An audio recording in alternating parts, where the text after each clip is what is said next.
Angel Thump.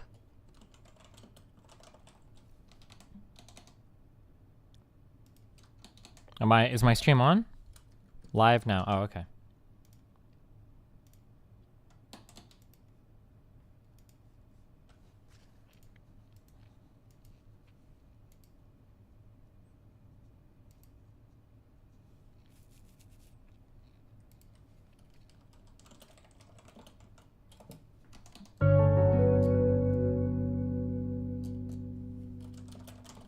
Destiny. This game has Easter eggs like in Doom where you can play the old school Wait, really? Wolfenstein.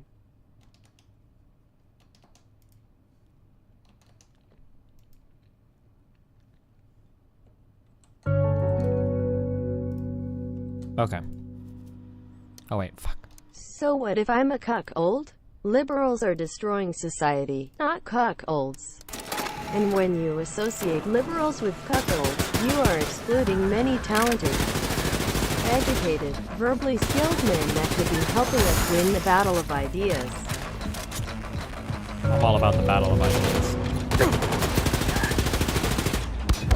Ah, fuck. If I Okay. abruptly die in an accident or something, just know that my sub will keep going. Thank you. I will have left my mark in this world through a tear before I get some ye-boy in the chat.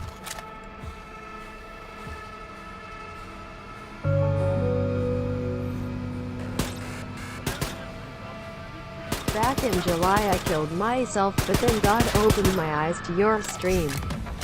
And I was glad I killed myself. Thanks. Okay. Thank you.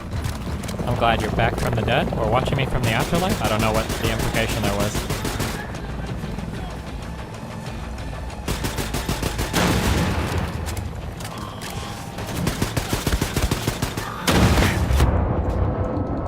Fuck! Is this gonna be a section where we die a lot, boys?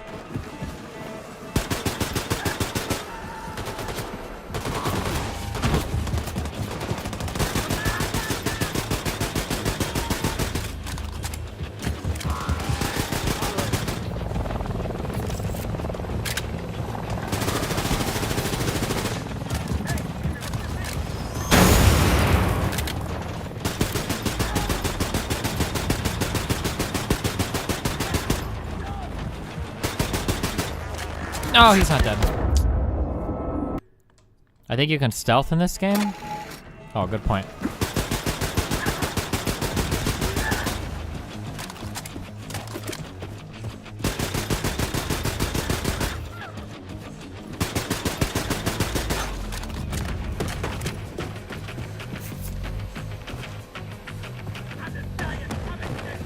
Does this count as stealth?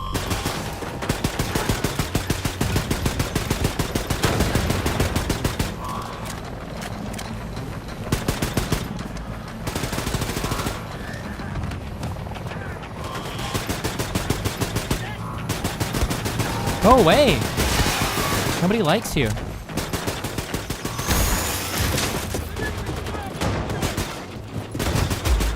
There's like a million dudes.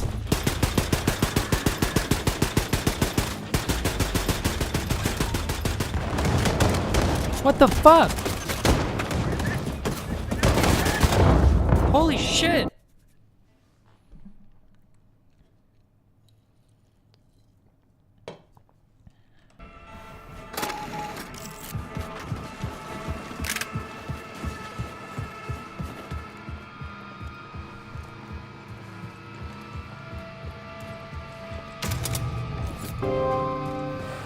Okay.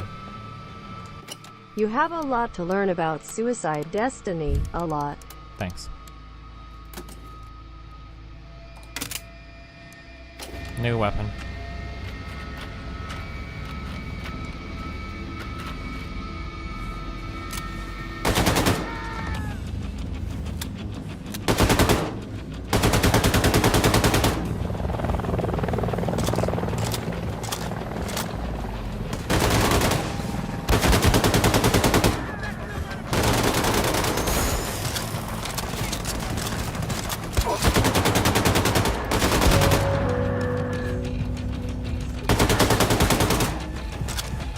destiny. Pick up a wheel gun.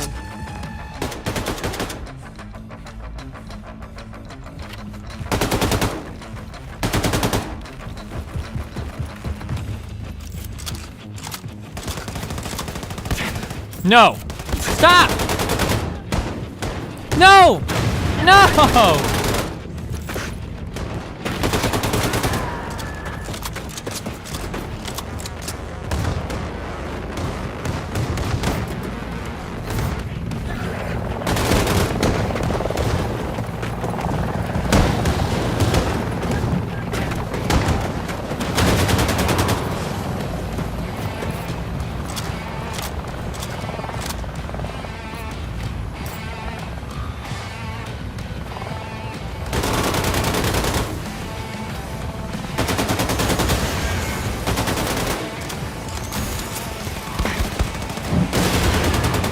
Am I supposed to be killing all these things?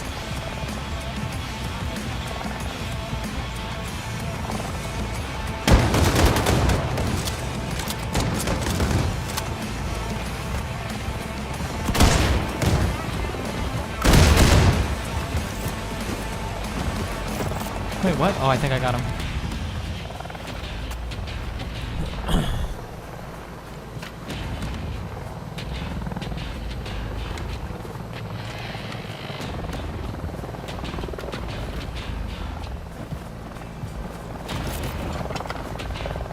Do you think I blow up that helicopter? Oh.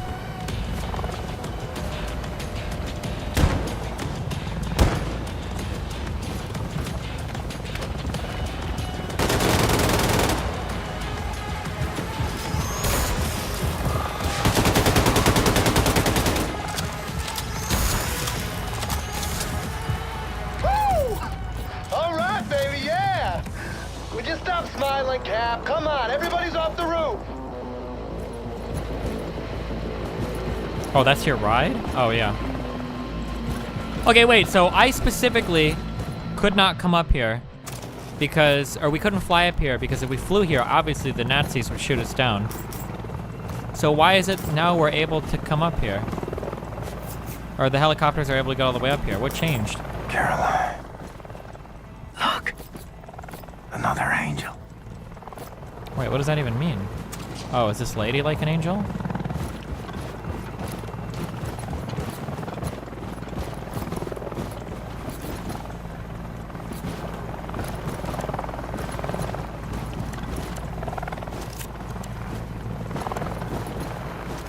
So much stuff to pick up.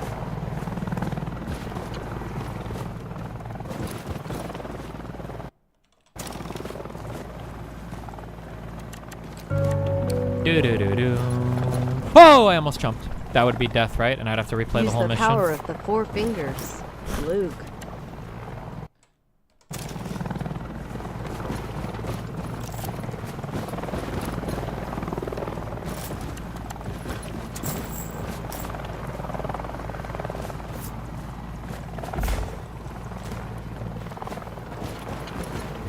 Okay, did we pick up all the stuff? Cap, come on! I've seen you make this jump before. Just jump in here, baby. Wait, if I fuck this up, will I die, do you think?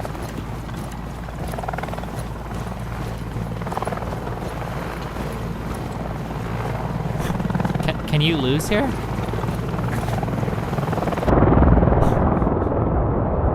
I'm not supposed to have the grenade thing, am I? Oh, thank God. I'm gonna get worked up.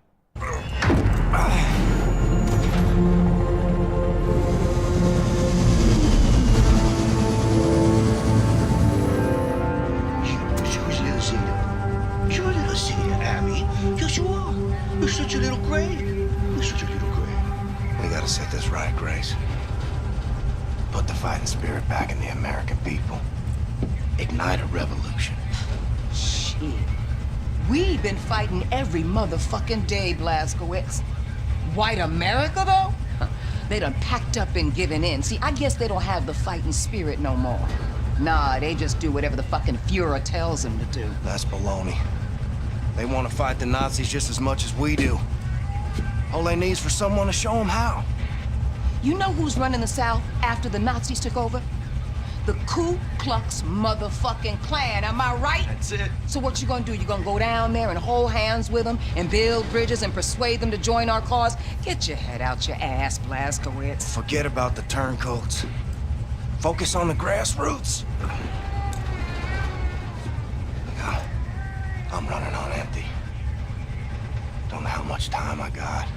Can't even stand up on my own accord no more. I've seen worse. Maybe you're right. Maybe the American people grew comfortable living under tyranny. Maybe Wow, the just like with Nazis will Trump, still be right? running the show after I kick the bucket. Sister Grace always right, brother. I learned that the hard way. I don't know. But I know this. You take freedom away from the American people, you're playing with fire. And I intend to pour some gasoline. People gotta know they don't have to take this shit no more. And if nothing else, that's what I'm gonna do before I go. See, that's what I'm talking about, Blazkowicz! You wanna strike fear in the Nazis? You wanna hit them hard for all to see? You wanna cause some real motherfucking havoc? Well, then you come to the right woman. So if you still got some Nazi fighting, killing skills up in you, then guess what? I got a plan that's gonna send shockwaves throughout the nation. Oh, shit. Is this the one where I go home to Roswell? Show you right? What do you think about this, Schmidlik? I think I got you now, my little Goylem. Goylem. Thanks, Hoth. I don't know, Maxilla.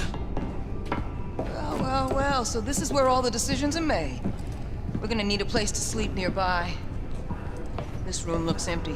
Super Smash! Hey, white boy, I'm gonna need a new home for my people. Power outlets, radio room access, and a can. You got it? Yes, ma'am. Heck yes. What's up, boss? We sleeping in here. You got it, sister. Is that Caroline's room? All right, listen up, people. White boy here is gonna show you where to set up shop.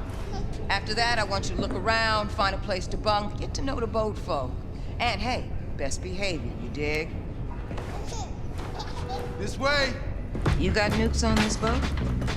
Yes, we do. Metal Gear Rex is to fire There's a him. stockpile of nuclear warheads downstairs in Section F.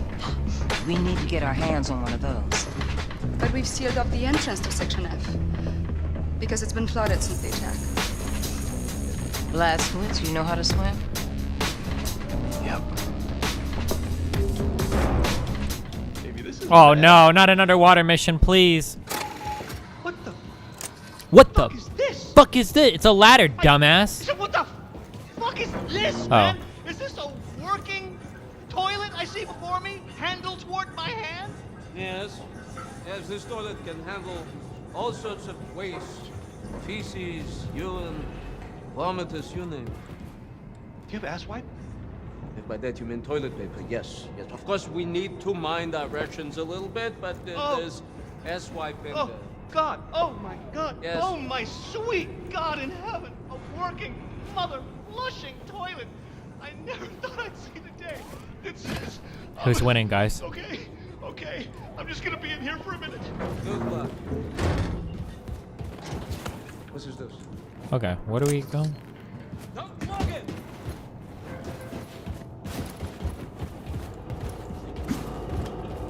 If I jump down there, I'll die, won't I? 100%, right? I'm not gonna do it. I really want to, but I'm not going to. Did you see the new kill house set built in the shooting range? I tried it. Pleasure, Captain Blazkowicz. Let me in.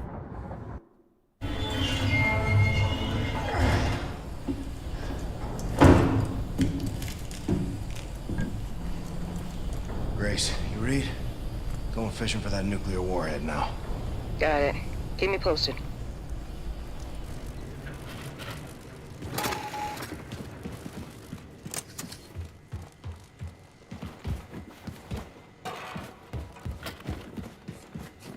Wait, did I already go the wrong way?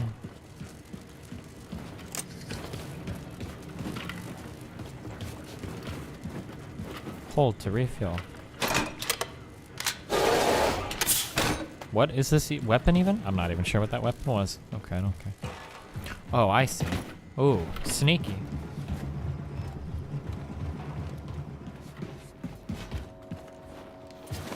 Going down. your suit. The damp heat. The maddening itch. How did you endure it so gracefully? It's fitted so tight I struggle to breathe. Yet inside, Caroline, you left a vacuum too great to fill. God damn, this game is very heavily centered around the death of this Caroline character, whom I do not give a fuck about because I didn't play the first game. Ooh. But your suit and the cause is all that keeps me upright. And Anya, her voice, her glory, it buckles me. Well, glad I could get that 100 health and lose it real quick. Oh! Okay.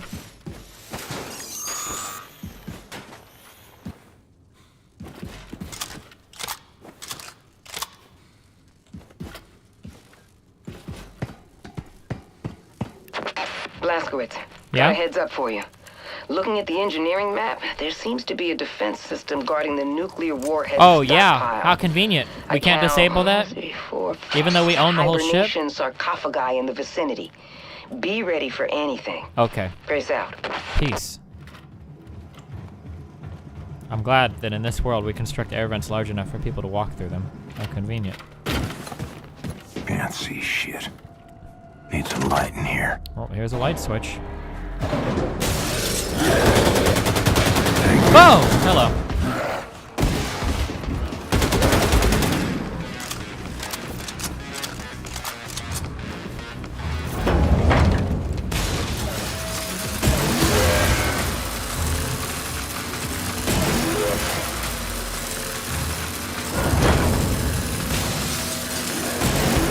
Ah, fuck, I shouldn't have looked. I looked to the left, I was worried something else was coming.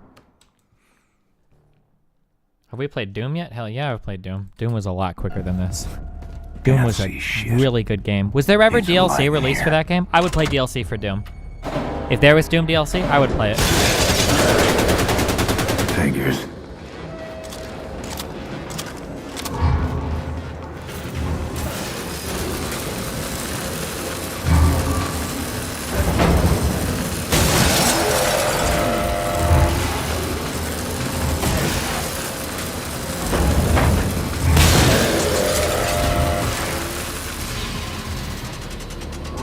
All the Doom DLC was multiplayer only? Seriously?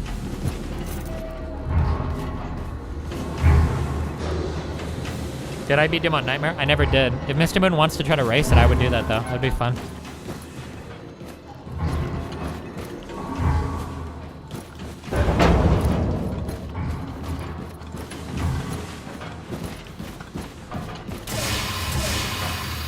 I think on Nightmare, if you die, you have to start the level over, right?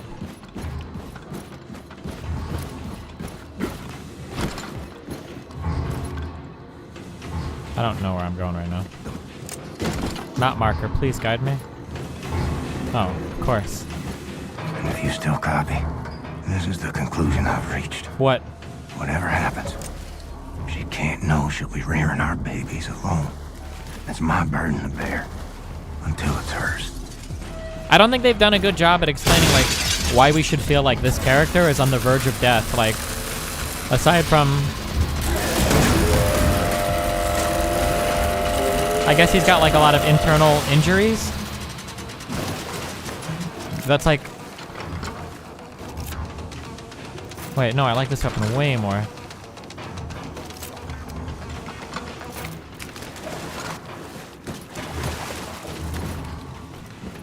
It's because you only have 50 health? You got hit with a bomb? What, like a nuclear bomb? Or...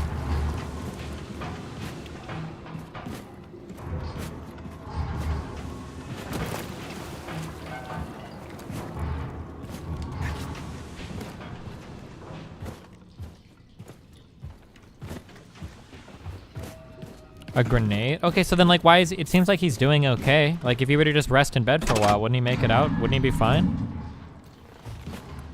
Like, he seems like he's stable. What did we just do? I'm not So even... here's what I'll do. Keep away from her.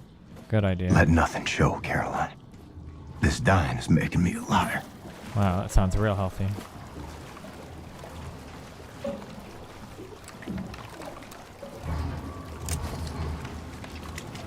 Wait, did I just fuck up?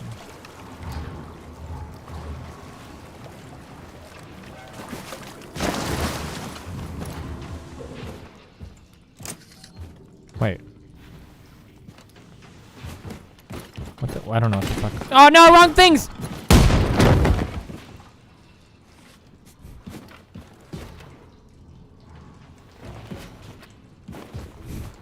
Oh, there goes all my fucking armor.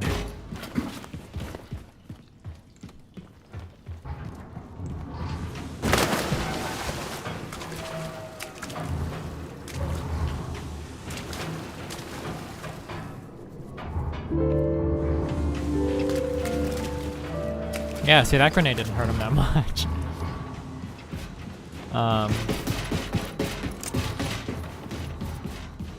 Oh, up. I need to go back up.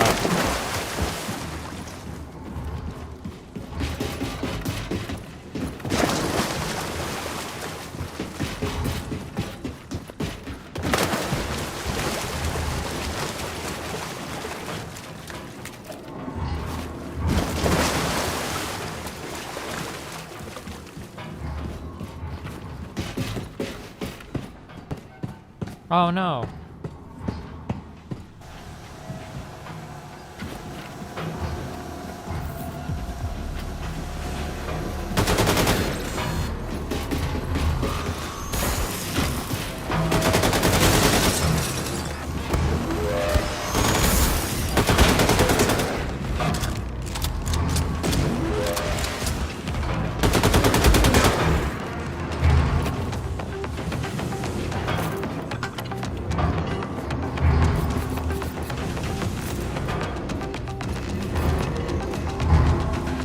Are you always gonna have like these super weapons? Like, what the fuck is even the point of the normal weapons?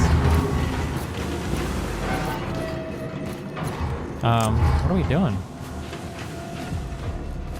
Oh, up there.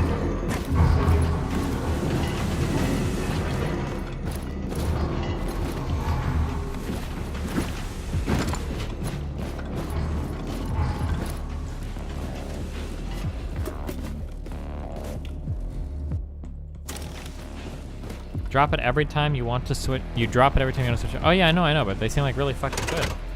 Like, fuck.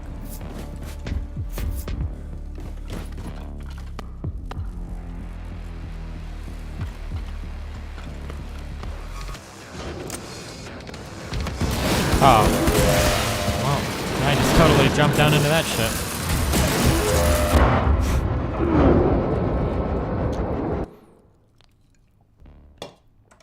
How the hell did chat convince Jesse to play Wolfenstein? I'm supposed to be doing a fundraiser while I'm doing this, but I forgot to put the fucking donation bar up. Fuck me. You're garbage. You donezo. Oh shit, I'm donezo. You died.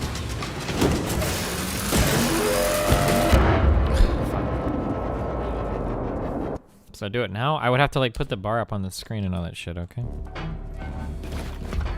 You think I have time for that shit?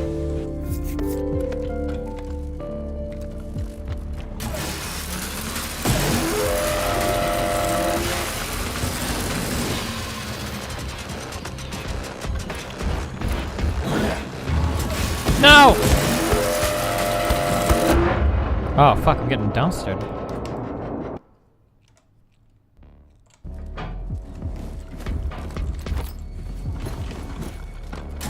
Alright, let's just jump out here.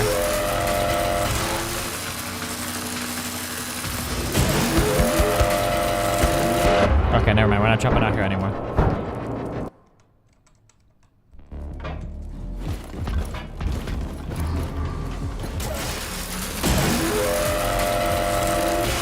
Okay, that's one.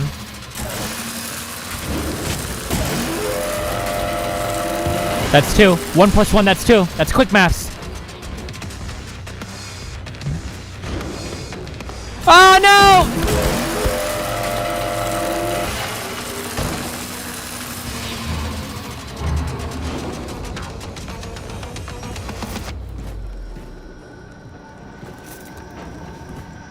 Was that it? Okay.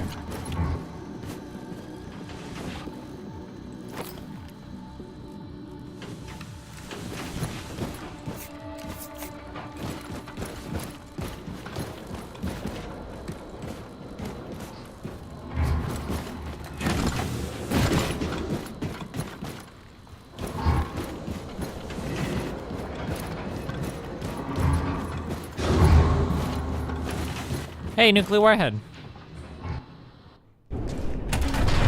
Grace, I found the nuclear warhead. Tip top. Bring it to the old man. Set was it? I briefed him on the particulars. Careful, Chimshin, it's not the Satsuki. I mean, you okay? Let me look at you. You're a little pale. You nausea? Any fever? I'm fine. Never better. Never better. Well, I need to take care of this. You need to rest. I'll sleep when I'm dead. Well, do me a favor. Before you die, go to Grace. She's at the helm. You know, Caroline's old room. Seth! Seth! Yes, Mr. White. Hey, have you ever talked to God? God.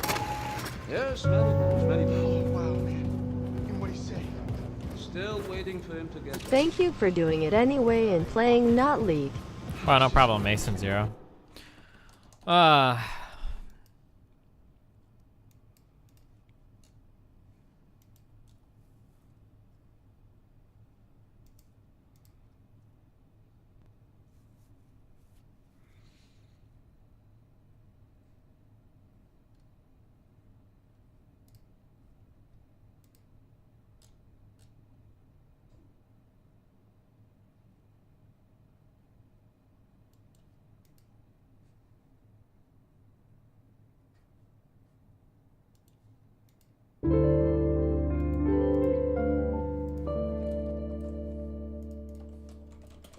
So proud of you, buddy. We can break this league addiction together.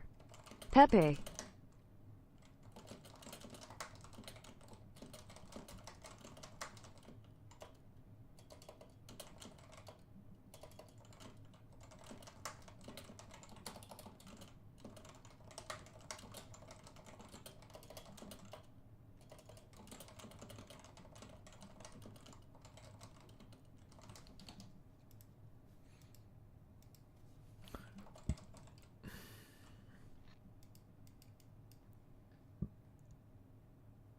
The official video game industry insider.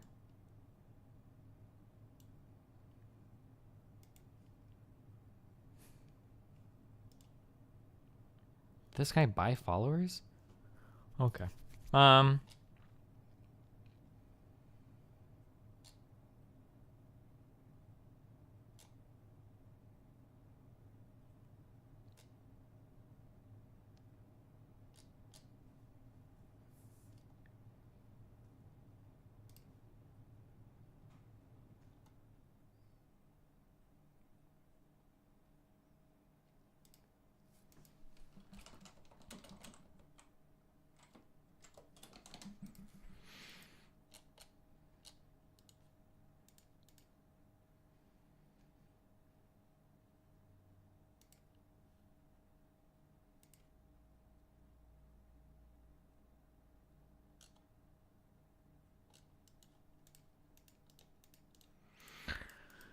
I don't even know how to make the, how do you make the donation bar? Donation settings.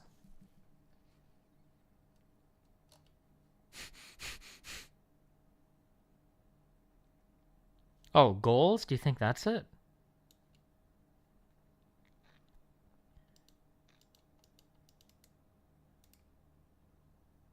Oh, donation goal.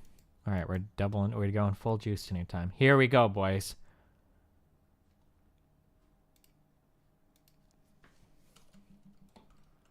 If I name it the Justiny Fund, do you think I'll get in trouble with Twitch?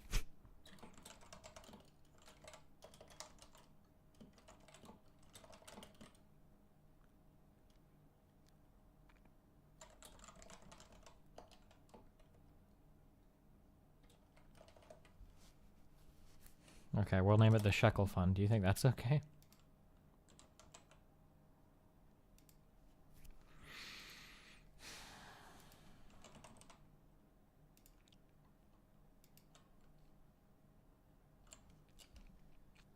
What do I need money for? A few $1,000s would be nice to cover the cost of a new computer. I don't really need that. And then my dad is raising money for his cancer treatment, which is $10,000, which is the main thing that I want money to donate to. I mean, I'll donate regardless, I guess. I'm just trying to milk you guys of whatever money I can.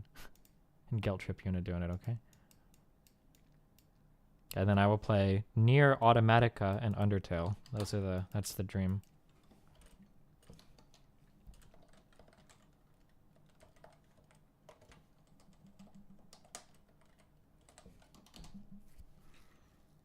Call it the Cancer Treatment Fund? That sounds like really exploitive. I don't know if I want that.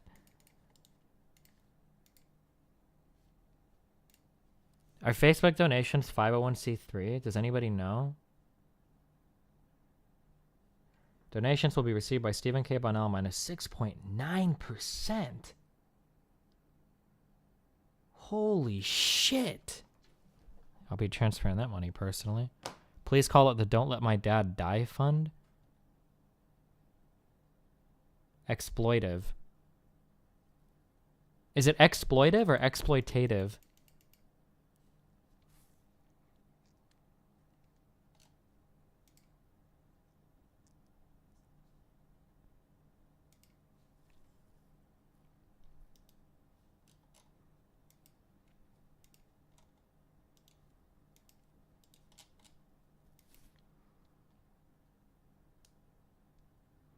How would a noob surprise his friend in SC2 with a sick noob tactic that would work against his noob friends? I don't know, just 12-pull mass banling and then attack at like 5 minutes or some shit.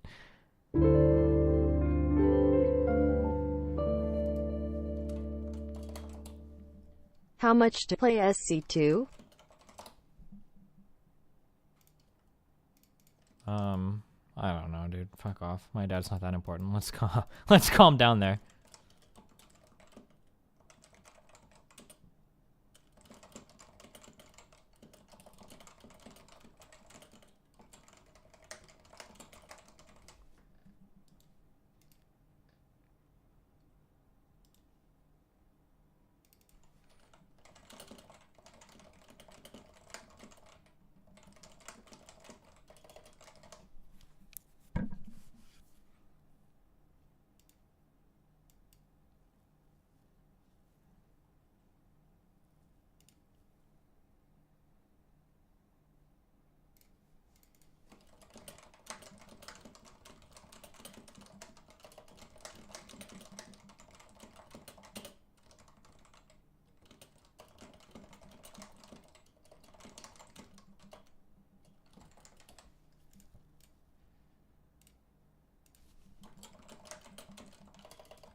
For the new stepdad fund.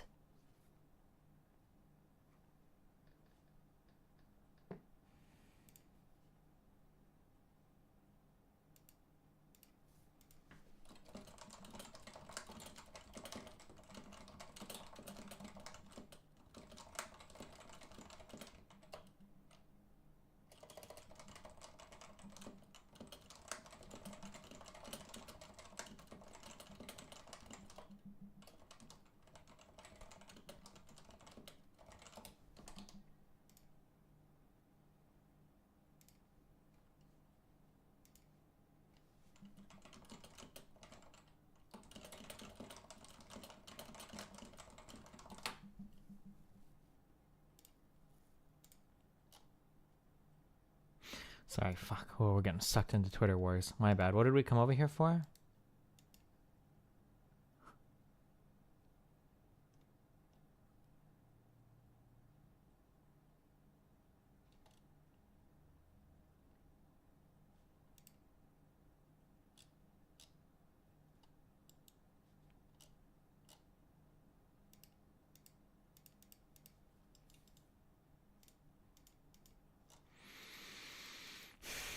Oh, over here. Okay.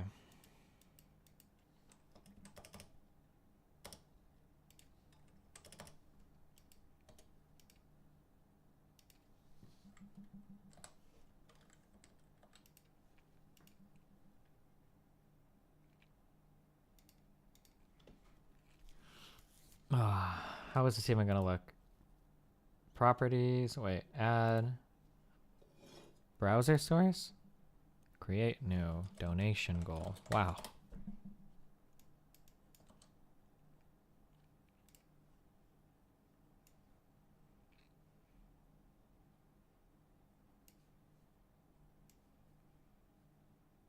I just put it on my webcam. There you go.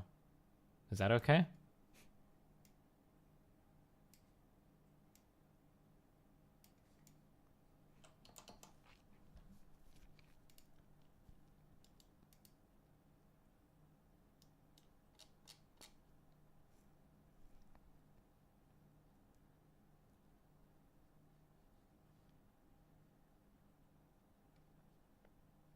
$10,000. I don't know. That's how much he needs for his treatment. Fuck, I didn't determine how fucking much shit costs the United States. Listen, it's going up there. We're playing Wolfenstein. We're playing Nier Automatica. We're playing Undertale. There's a lot of shit that I'm doing here, okay? I do not like to play the fucking games you guys like to play. So you better be fucking grateful that I'm giving you the opportunity to donate this money, okay? Do you want people to die?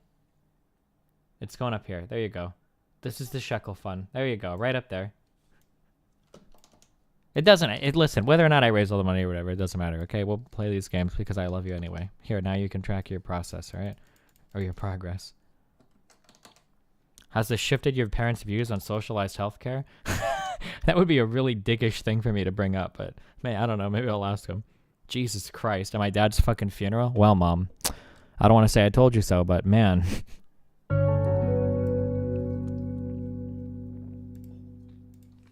I love you, smiley face.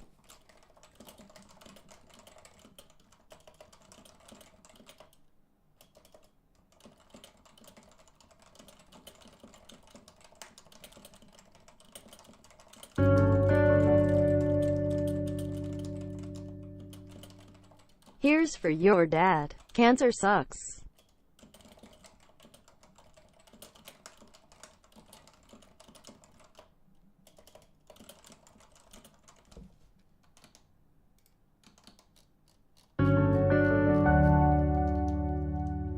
Please specify it's for Automatia. Teehee.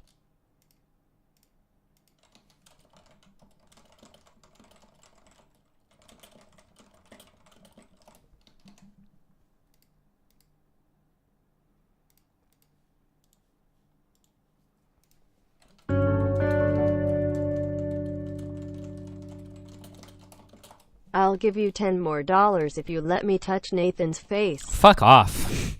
No. Alright, we're playing Wolfenstein, okay? Please specify that it's for cancer? I'm not gonna put that up. That sounds like so bad. That's like so, I don't know. God damn it, did it fucking crash again because I tapped out? Here's my last $5 I was going to use to buy a Subway sandwich. I think you need it more. No tears. Thank you, Bethesda. Just say medical bills? Then what? People are gonna think I'm getting like a leg enhancement surgery to be taller or some shit. Hey, your new app is coming along well, but there needs to be an option to disable the MR Mouton option. It's really obnoxious. Thanks.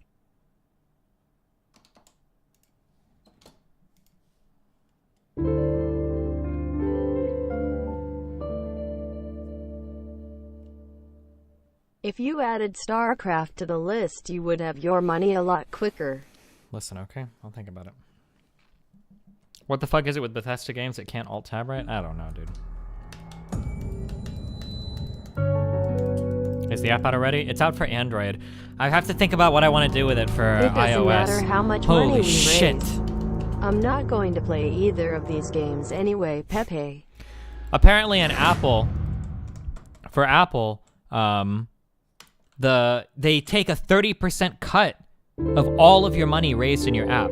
So if I have an app and you guys can donate or subscribe inside the app on iOS, Apple gets Destiny, a 30% cut of that. Near incorrectly. What the fuck? Also, to be or not to be, Vodia or Vodane. Wait, did I really spell it incorrectly?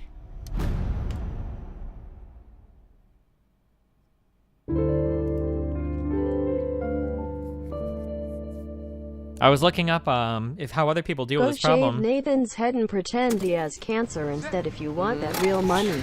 And apparently, like, other big people have problems with this. Like, apparently Spotify had a big problem with this, and, like, I don't know if they threatened to sue Apple, but, like, I think if you have Spotify, they don't actually let you subscribe in the app. They, like, redirect you to the website or something because they don't want to give Apple a cut. In the side of Nestle's stomach, just slightly to the right above the pelvis. Then, twist knife to destroy their insides. Doesn't feel too good, I can tell you. Thank you. I learned this when I was a child. Long-time watcher, first-time donator Wait, here. who is he talking to? It's great to see the games of my childhood destroyed. Let's kick cancer's butt together. No Oi. hospital in Greetings Moria. from Germany. Just barberman with bag full of knives. Fuck, am I supposed to respond to these? That feel when you successfully raise this money and then your parents say, see, no one needs universal health care. Quote.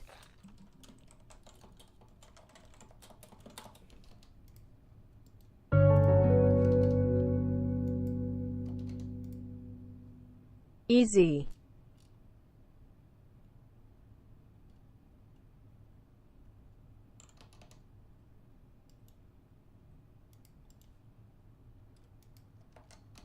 How the fuck can you handle the guy saying that you told your friend to commit suicide? They're gonna be like, I don't know. I wish I was more emotional sometimes, because I could like cry and like start up a whole I meme. don't like how nobody donated. It's a pretty any shitty cents, thing to do, so though, right? give somebody. This is kind of like the this is like the trade-off that you do though when you want to be a content creator, is you have to decide how much you want to open up versus how much you don't want to open up, with the idea being that if you open up more, people find you more personable, but then it also gives people more things to attack you with. So it's just kind of the thing you make, right? Literally banned me for literally no reason, hurting my feelings and ruining my chat experience. I feel like you've been avoiding me. What's wrong? I'm dying, you fucking dumb bitch. Talk to me. Look at me, Anya. Bonus meme, bonus meme, bonus meme, bonus meme, bonus meme, bonus meme, bonus How am I meme. gonna get close to you? Bonus meme, bonus meme, bonus meme, bonus figure meme, something out, bonus we meme, always do. bonus meme, bonus meme. Bonus meme, bonus why meme, won't you at least bonus try? meme. My bonus immersion meme, is being bonus destroyed meme, right now. bonus Because meme, I'm fucking bonus dying. meme, Bon. The longer we keep pretending it won't happen, the harder it's gonna be. I'll be You in are the by ground far a the week from biggest now. waste of You my don't money, know but that. I still love What, you you, can see the Pepe. future now? Don't act like you know things you can't possibly know. What if she killed him with one of those hits? Because his HP is so low. Well, the toilet works. That is Are the you still deadline here? for this You need 10K to fun haul ass drive. back to mission control and get all your ducks in a row. Now the Haas-2 helicopter is I spinning up don't in the know, hangar, dude. We're just- and it'll we're get just you doing far it as we play Galveston, games, but from okay? there, baby, you're gonna have to improvise.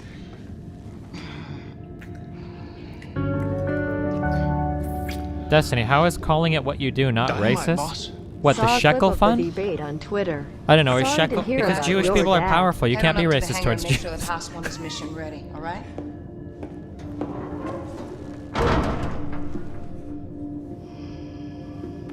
I got Harkton's permission. He and the Jewish council got together and said it was okay. I'll be in there for you. What is your favorite Indian rearing up dish? our kids. And why is it lamb curry? That's too much. It's to chicken bear. vindaloo. That's my shit, dude. Then don't give up, William. Because I will never, ever give up on you. No matter what. Come with me to the showers. We'll The take this cringe thing crew off. sends their love.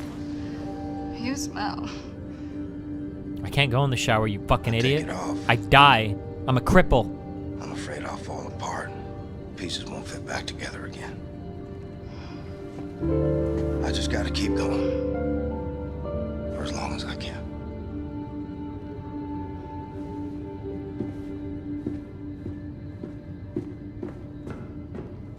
Nobody cared who I was until I put on the suit. Well, Caroline, I fucked up and told her.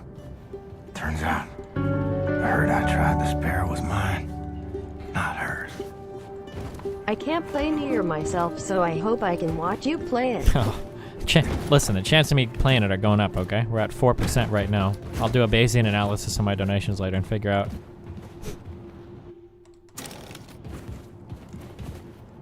This dialogue is fucking awful. Wait, really? I would say that the voice acting and the dialogue is one of the strong points of the game. I don't even know why No? we're donating.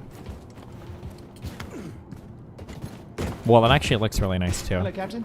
Is this the Doom engine? Oh, we're going this way?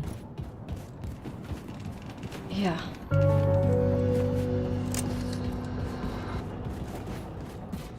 Put My- this money towards saving the animals.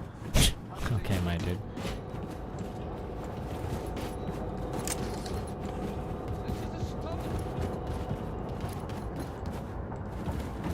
I feel like BJ talking to Caroline is kind of hammy. Oh yeah, it's well, I can't call it hammy because I don't know their relationship because I never played Wolfenstein 1, so I don't know. Be taller than. Make 5 feet 6 inches great again. Let's see if this bird is ready to fly like Grace asked me to. Jesus Christ, this looks Put hideous. everything else out of your mind.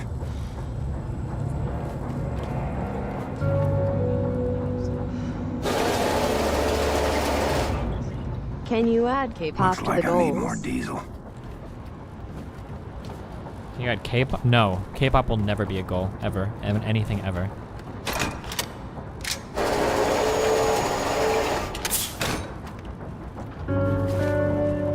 It's camouflage? What, where are we flying to? San Francisco?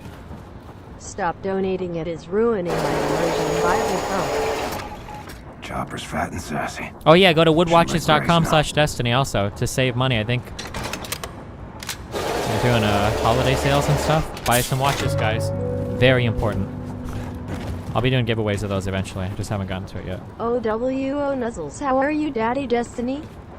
Pounces on you, you're so warm. Notices you have a buljo. Someone's happy. Nuzzlies. Stop. Your necky wecky tildum or rubbies, your bulgy wolgy. Wow, you're so big. Destiny rubbies, moron. Your bulgy wolgy, this is for Undertale.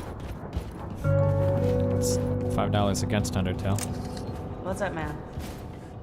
Since I love What is her ruining sweater shit gonna be chats, finished? It's not a immersion, sweater, it's a here's long 10 tee. out of 10 And it should be meme. ready Also, soon. will you Amazon play denied it an because I put IOH? destiny.gg in the title. Apparently you're not allowed to do that anymore, so I resubmitted it today. Hopefully it's approved by tomorrow.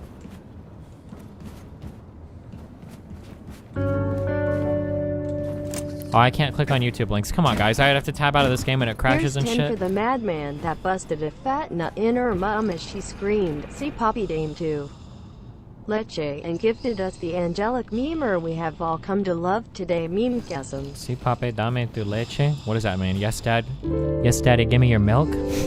What the fuck? You're disgusting. All set. Helicopter's good to go. Thanks, man.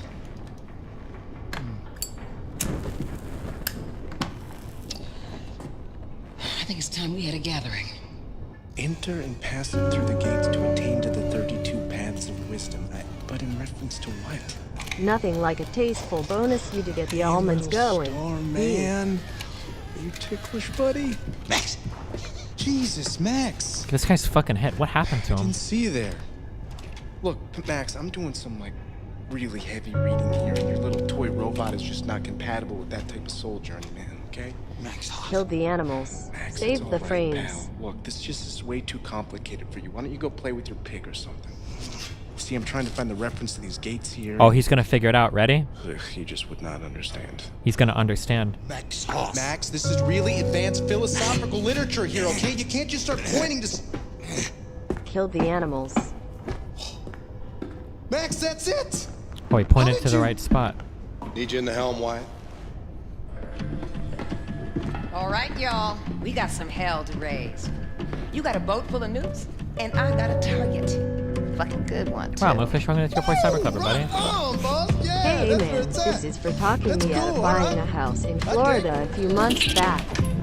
Now I'm chillin' with my circle of yes Check men it in out. LA. I sent Special I'm Head to banned his on hometown Twitch of for these Roswell, New views on Mexico, to YouTube practice got me mission. rich. Now, there's a tunnel Bonus that's accessible meme through CF. Species hideout that will take you straight into the Nazis' top secret underground base, where they're experimenting with some sort of Let's kick wigged out cancer's alien butt. Bonus technology. meme, fuck near. Mexico, you said? This is one of ours. What do you mean? One of yours? Yeah, wouldn't you like to know? So Nazi you can send bitch. coded messages back to your pals in Berlin. No. What the fuck is she even doing here? Alright, my dude. Alright, my dude. Alright, my dude. Alright, my dude. Alright, my dude. She's good people. Alright, my dude. Alright, my dude. Alright, my dude. Alright, my dude. Alright, my dude. Alright, my dude. Alright, my dude. Alright, my dude. Alright, my dude. Alright, my dude. That's here, one of our biggest safekeeps. It was located here, underground, near what is now A Roswell, donation New has Mexico, been made baby. in your name Hey, to it the existed Donald for J. 1,000 Trump years, long presidency. before America got Here is the subjugated by the website for Europeans. all others who It wish to contained donate. technology related to anti-gravity research, something that could easily turn the tide of How is anti-gravity research more important than the fucking US government nukes? access to it, unfortunately, was too late. America fell. Here's to the not playing Nazis league fund. took hold. Also your dad's roof. Shit. That's not gonna sit well with Specie. He had his bet on space aliens. He once saw a ship that crashed back there in 47. So what do you want with this place? Know what the Oberkommando is? Yeah, baby. I'd That's where like those to big take shot jerks from the Nazi $5 war off machine Shekel hang out. Fund, please. Thanks, Yeah, well, bonus the me Nazis no moved it into your tears. safekeep set. So whatever it is so important that the whole upper echelon of the Nazi leadership left Berlin and set up shop in New Mexico. This is why you need this for. What on earth is that? This is a portable nuclear bomb. How do I gain access We're to gonna your take out the Snapchat? Oberkommando. I don't ever Cripple the use it, Nazi dude. leadership I think I'm just at Omni and Destiny on destabilize the Snapchat fucking too. country and let the people know that the fight is back on. Blazkowicz, load up. I'm sending you to Roswell with this. Roswell is out of helicopter range. Hope So the we'll dick drop you slap off with by you the in the coast near streets Galveston. someday. My From dude, there, bonus you will me catch a ride to Gashigasm. Roswell. Rendezvous with Super Spesh at Papa Joe's All-American Diner and plant the nuke inside the very heart of the Oberkommando. Then, you blow that shit the fuck up. I love speed runs. Did you know every year over 60 million people are Australian? This money goes to Cure Australia. Okay, Blazkowicz, look for Papa Joe's All-American Diner. Meet Super Spesh inside the restaurant. Do not break cover. Or am I dressed up as a Nazi or KKK dude? Hey there. Buckle down and practice a couple times. So, Americans, are you going to the concert tonight? Oh, Jeb here is. He's a big fan of DK for Ain't Jeb. What is that? German for ICP? Just kidding.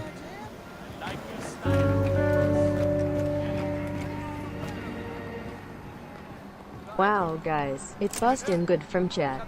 Type Gashigasm if you think that's an epic meme. Put this towards saving the Germany greetings from animals.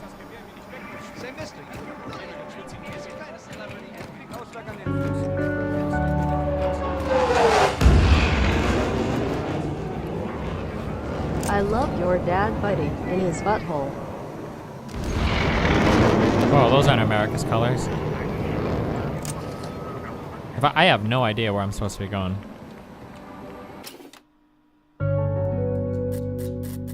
I'm assuming I'm going the right way. Sorry to hear that Ice Poseidon's community is getting to your dad. Fuck cancer. Celebrating your own destruction. You fucking inbreds. Oh, over here. Sorry.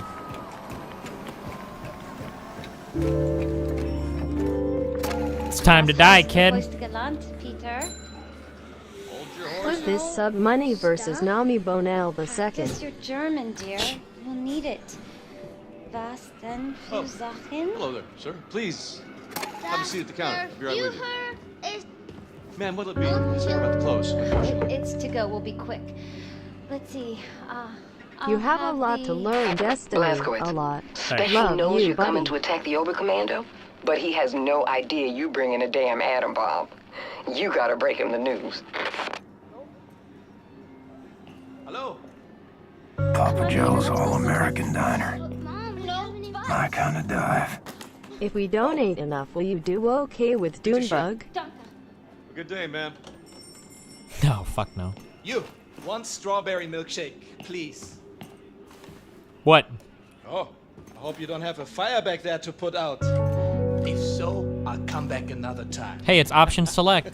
I'm sure the Bonus meme, bonus meme, bonus meme, bonus meme, bonus meme, bonus meme, bonus meme, bonus meme. I recognize your Bonus face. meme, bonus meme, bonus meme, bonus meme, bonus meme, bonus meme, bonus meme, bonus What a meme. station one? Bonus meme, bonus meme, bonus meme, bonus meme, bonus meme, bonus meme, bonus meme, bo. Now you. Show me your identification papers. Genesis chapter Wait, 1 this is stop verse and frisk. 16. God made two great lights, the greater light to govern the day and the lesser light to govern the night. He also made the stars. Why does moon have its own light when it was created by love God? strawberry milkshake. You guys It's mad? my Be favorite honest. American How thing. mad are you guys right now? So simple.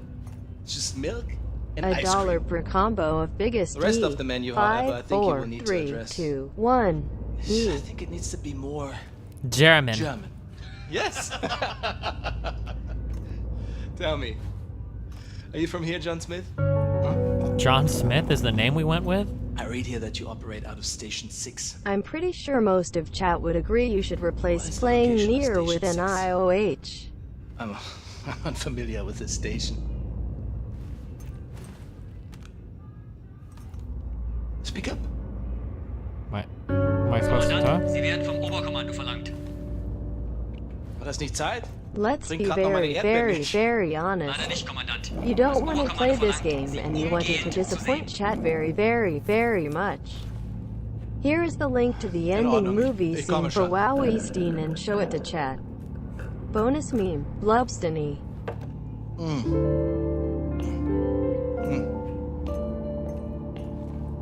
Uh-oh. Mein Gott. Oh mein Gott, das bist du. Das bist du! Blazkowicz, shut the fucking front door! Before any more goddamn Nazis show for milkshakes! Monkas, monkas, monkas, monkas, monkas, monkas, Now, I don't trust you, Blazkowicz. monkas, There's nothing saying you couldn't be wearing a mask made to look like William J. Blazkowicz to hide your alien space lizard facial traits. So, monkas, Right. monkas, Off with the monkas, mask. monkas, monkas, Show me your monkas, lizard-faced monkas, monkas, motherfucker. monkas, Super monkas. special. Lower your weapon before I break your arm and put your lights out. I knew it was you, Terror Billy. I was just fucking with you. Come on, follow me. You think that was a reference to Inglourious Bastard? Wait, what was the reference? Him liking a milkshake? So, welcome to Mission Control. I haven't had much of a chance to clean up around here. I'm sorry about that. That was a shit combo. Chat 5, 4, 3, Good stuff. 2, This shit right 1, here. ye. It keeps the signals from getting through. Very effective against alien mind-reading devices. Oh, like the How's milk? Grace? Maybe. Good. Baby Abby? Fine as cream gravy. Christ, I miss her. Even the pissing in the face part. Maybe I missed that the most. Little fucker. So what have you been doing down here, Super Special? This place? My papa and me used this place to collect all the evidence we could find of the government cover-up. Cookie? Oh. It's been more than a decade now. Summer of 47. I was the same year I quit working as a lawyer. And the year I joined the Black Revolutionary Front, after I got Grace acquitted from that murder charge the goddamn FBI pigs trumped up against her. Could you have gotten OJ at One that night, dinner, or did they Papa heard already something on the police exterminate the frequency, and Jews? He brought me up north to Murphy's Ranch, where we found this flying saucer-like thing that crashed into the ground. And wouldn't you know it, the U.S. motherfucking military swooped in and quarantined out the entire purview. Gave us some kind of bullshit story about a weather balloon. They were lying out of their asses because we made off with some actual hard evidence. Here, take a look at this. Huh? Pulled that baby right out of the crash site. Now, does that look like something that came off a weather balloon? This place is where we kept the records and started surveilling what the military's up to. Papa built most of it. So you reckon what you saw was a spaceship? I'm not saying it's a flying saucer from outer space, but it was clearly extraterrestrial in origin, if you catch my drift. It's all fucking connected. connected, man. If you trace the chain of causation, you find yourself in a secret guys, underground facility long-time about 10 donator, clicks first east of time watcher. Roswell, up by It gives me Bottomless great Lakes, joy to Area donate to a great 52. cause. Our Greetings government from captured Germany. an alien P.S. flying saucer, Till and they Nathan, stored the save the salvaged frames. bodies and technology in an underground vault. Everyone was involved. The FBI pigs, the military pigs, even the goddamn Last King one President for now. Pig himself. 5, Check 4, this shit out. 3, 2, Area 52, 1. Area E. 51, over here, Area 48, Area 56, all over the Southwest. Nevada, New Mexico. It's one gigantic complex, and it's connected by underground train tunnels. Look at the pictures. Plasma guns, mind control, anti-gravity engines. And after our coward-ass government surrendered to the fucking Nazi pigs, our new masters took over all these bases, and they kept doing their own experiments to further their own fascist agenda. Look at this. This whole thing is the Area 52 military compound. Up here, the Nazi head honchos installed the fucking When are you going to Oberkommando. debate a Down here below, libertarian regarding the cavernous dismantling vault of full net of neutrality? all kinds of weird-ass I technology, love you, sentient. alien shit. Bonus me. It's all down there. Now, I haven't I seen don't it know. myself, but it's there. Well, whatever it is, it ain't Martian. No, all right. Nobody knows for sure exactly what kind of technology we're Here's dealing some with. money but for it's Starbucks most hot likely chocolate space so you alien can deal based. with all the autism. It ain't Thanks, space buddy. aliens. I talk. How the fuck do you know? Are you some kind of expert on all things extraterrestrial now? Look, I've been a lawyer a long fucking time, and I know a motherfucking conspiracy when I see one. No, okay, I'm not saying it's space aliens, right? But it goes without saying it's fucking space aliens. So, Good night. I got a nuke in this here fire extinguisher. Okay. Cool it. I did not mean to rile you. Grace told me that you know a way into the Oberkommando. You get me in there, I will use this nuke to blow the top brass of the Nazi Good night, leadership Lego my ego. to smithereens. Yes! Yes, of course! That sounds so good. I'm here to help. Papa dug these tunnels to the underground train system that connects all the top secret military bases. This tunnel goes right to Area 52 cargo train loading depot. All right. Now, you should put that nuke in this backpack to keep your hands free for shooting. All right. Lots of Nazis down there. And other things. Now, I'll keep in touch on the radio. Help you out. Hey. Stay frosty, Blazkowicz.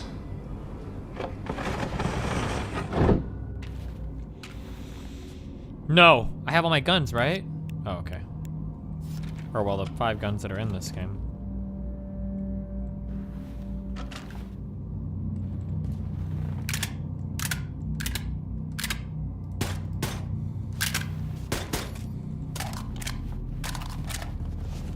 What, okay, I'm not gonna lie. Keep going There's down a lot that of talking tunnel, in this and game. you'll end up at the Area 52 cargo train loading Imagine depot. if everyone Fastest in way to chat Area donated 52 will be to hitch a $5. ride on one of those cargo We would trains. stomp this donation goal and kick cancer in the butt. Yeah, wow. Kill the animals. Thanks, Mr. Wikipedia.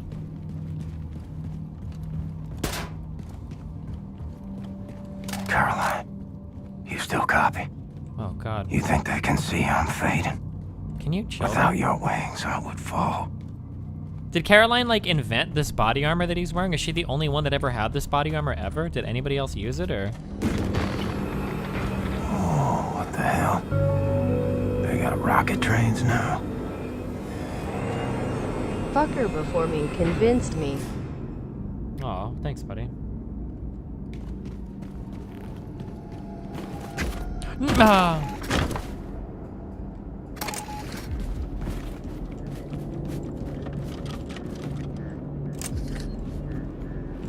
Oh.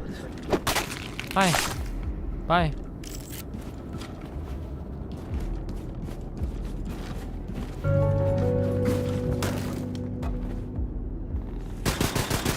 If you insist, my dude.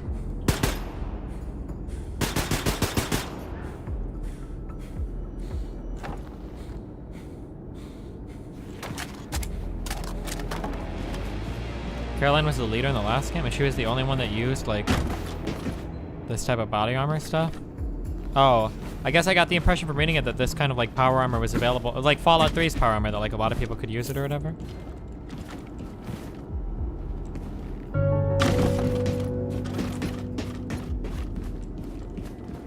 How do I change the transmission in a 1998 Ford Mustang? I don't know. She was crippled? Oh. Gotcha. Greetings from Germany. My granddad died last year because he was a Jew, and we live in a timeline where the Nazis won. Bonus meme, kill the combos. That's a pretty rude bonus meme.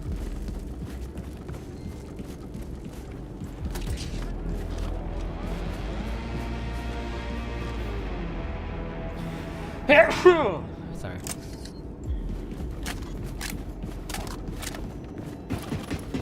Oh, I can run again?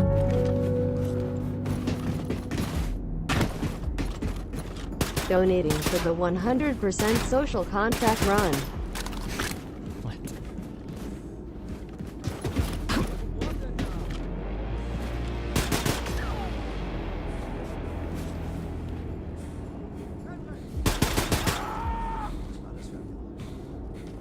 Silent submachine gun spray seems kind of retarded, do you think?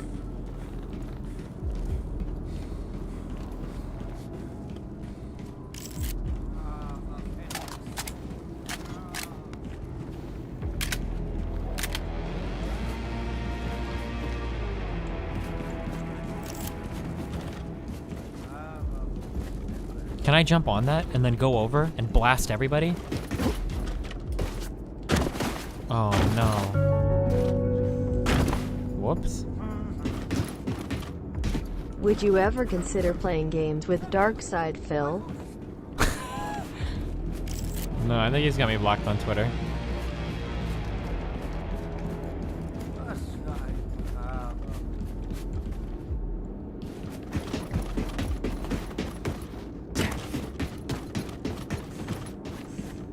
Why aren't you doing better than the assault rifles? I don't know, because the ammo is a little harder to come by. And these are silenced, which is really good.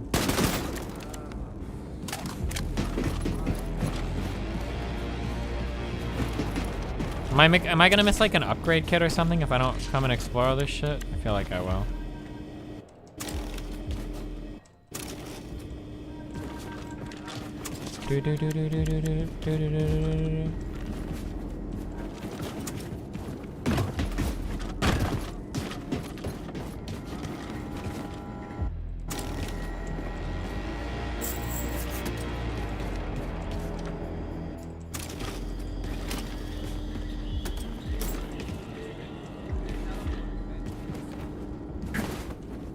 There was one earlier in this room on your right side as you entered the room. Wait, really? Did I miss a thing?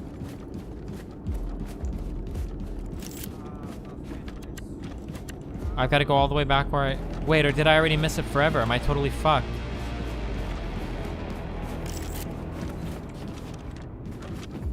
Or is it down there?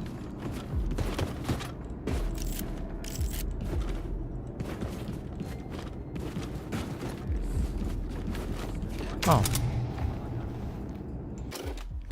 Easy, obviously.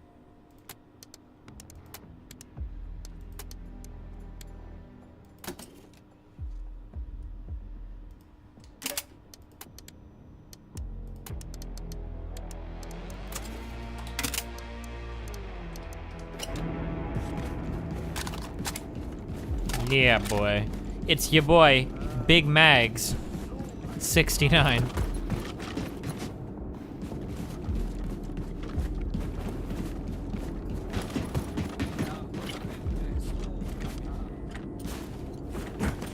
How am I supposed to get over there? Am I supposed to like jump?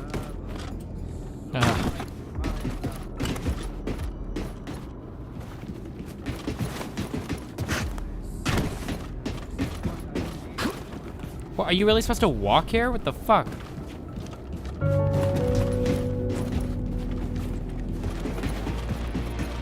I'd like to donate to the Nier Fund on behalf of my good friend, Picklemancer.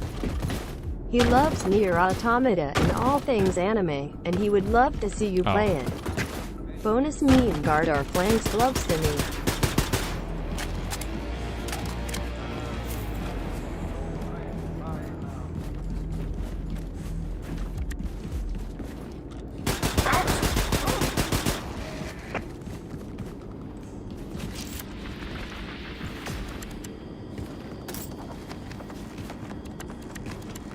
I'm like maxed on everything, dude.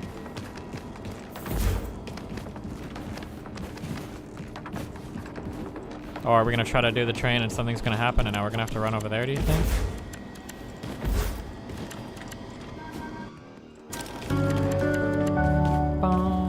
Wow, thanks for the $50, dude. Oh, Nina did $50 earlier, and I think I missed one more, I think. When destiny. People throw these words around like tennis balls. I ate Hispanic souls for breakfast.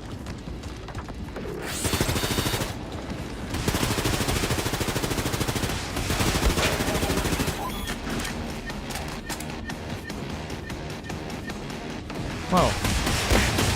Oh, no!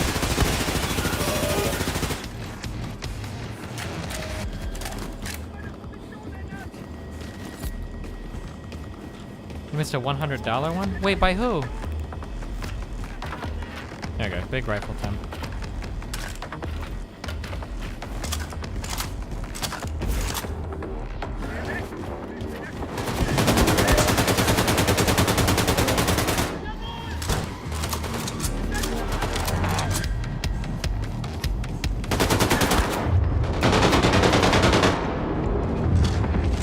Okay.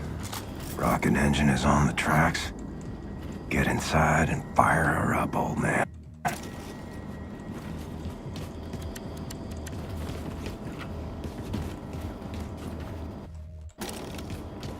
DBC, oh, I saw your DBC. Thank you, buddy. I appreciate it.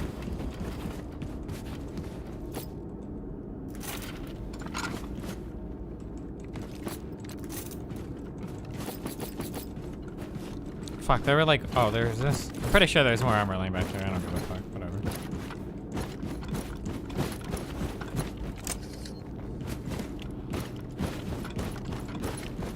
What is this? Oh, that big laser man? Hell yeah.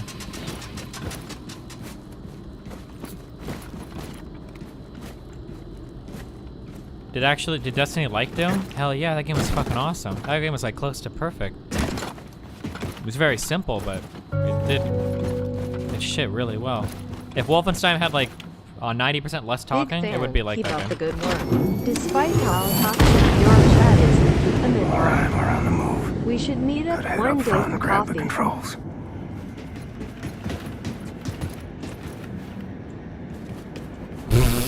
That need a Suki. What is this?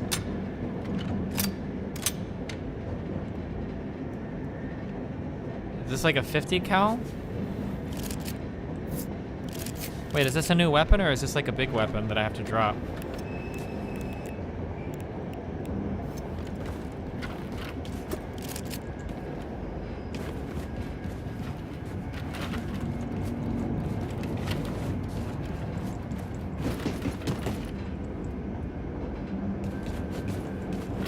A tri-barrel shotgun.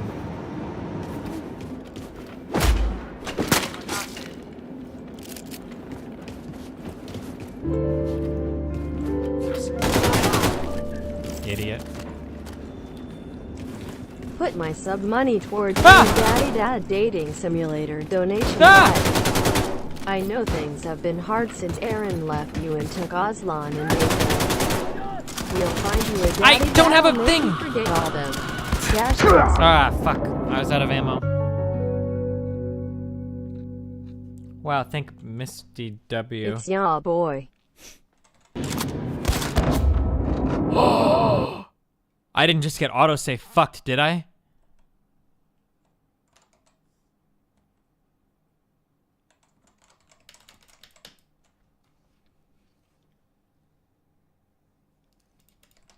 Wait. Oh, we're crashing again for no reason. Okay, Bethesda.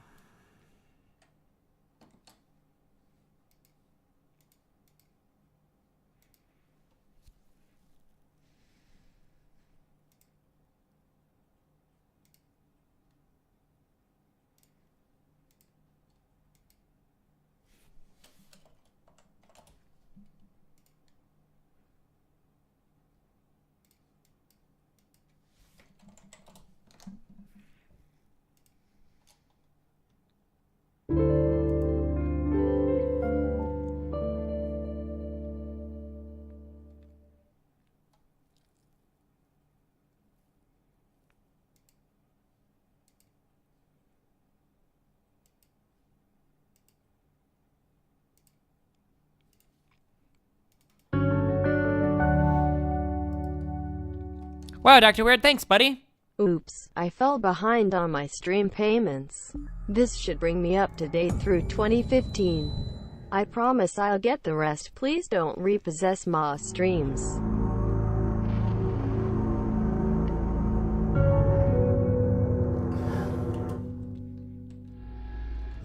Considering ye cuck's other emote combos, is it morally correct to cuck ye combos by misspelling ye on purpose, i.e. ye? People think.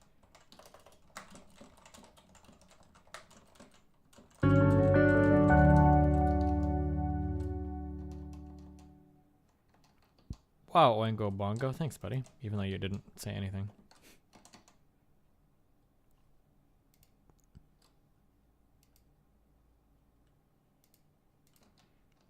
Oh my god, I'm not allowed to tab out. This is really frustrating. Sorry, okay.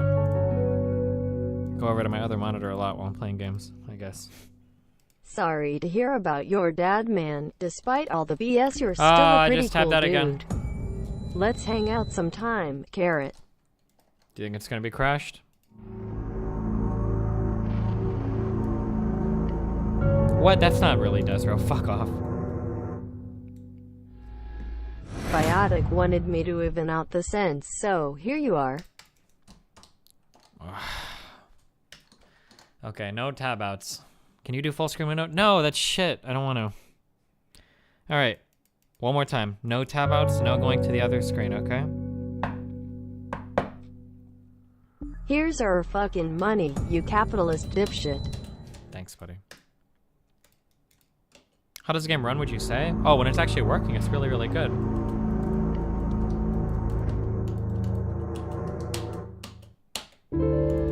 How else full screen window? Shit, because your GPU doesn't work as well in full screen window, and also I can't get the full 165 hertz of my monitor in full screen window. I'm pretty sure that if you want your GPU to be running like at 100%, like if you want it to be running as well as possible, you usually go for full screen instead of full screen window. There are reasons for this, but I don't exactly know why. Okay. This is enough to get Aristotle's Nicomachean Ethics on Amazon. The only book on morality that a person of virtuous I seriously can't tab out at all without it crashing? Holy shit.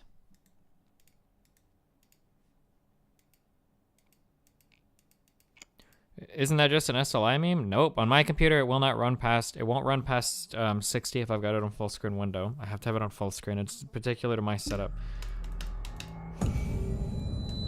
Okay. All right, no tabbing out at all. Don't tab out in start menu. Yeah, my bad.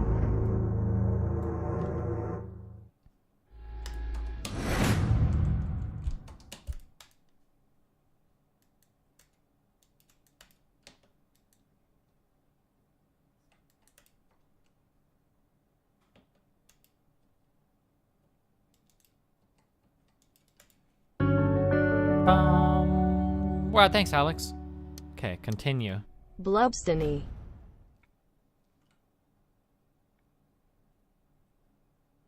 Who is Bendlin?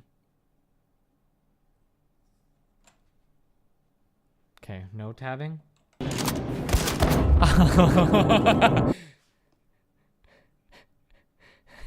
If I die here, the game crashes. Why? Oh wait, it didn't crash. Okay. Okay. Thanks for being you, buddy. No, I'm reloading.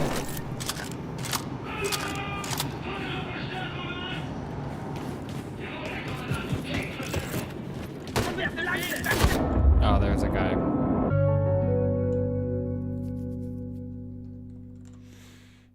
Hey man, hope you don't mind if I sponsor my new store.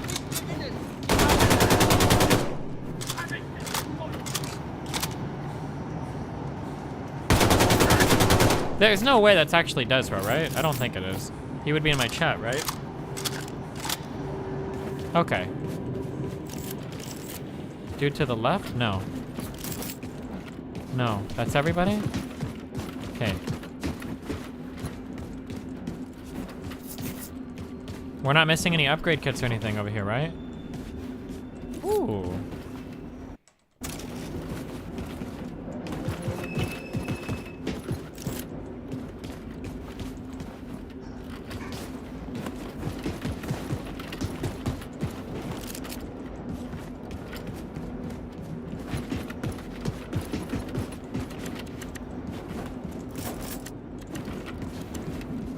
Okay, we're good.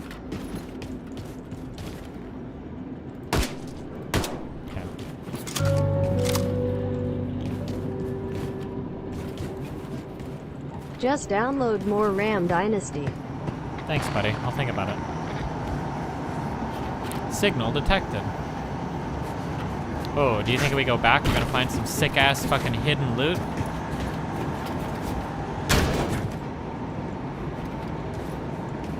Or did I just come all the way back here for no reason? Where I started. Okay.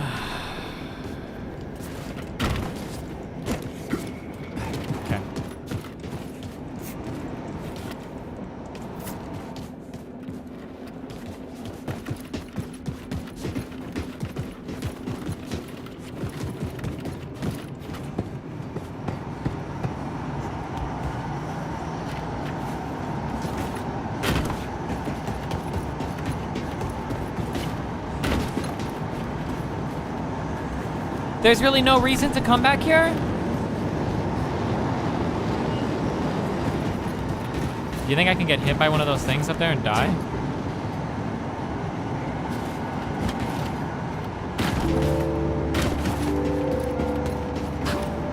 No, I don't think so.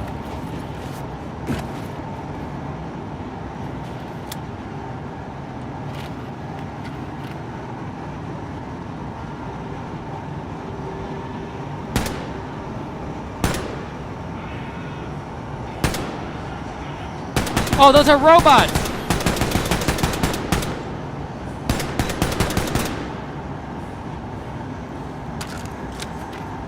Okay, fuck this.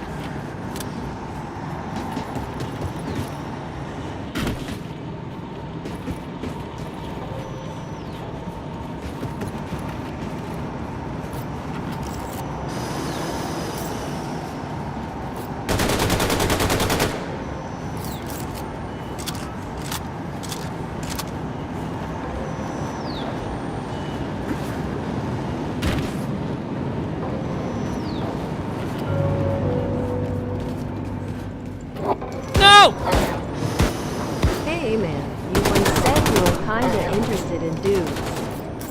What would be your type? Asking for a friend, since you're down to women. I don't know, hey buddy. Somebody like Jamie Lannister, okay? Whatever actor plays that dude.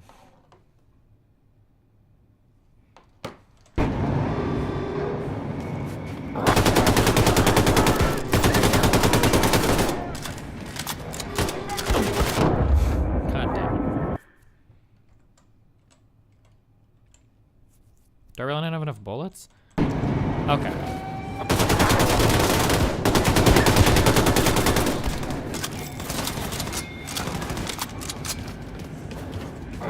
You fucking...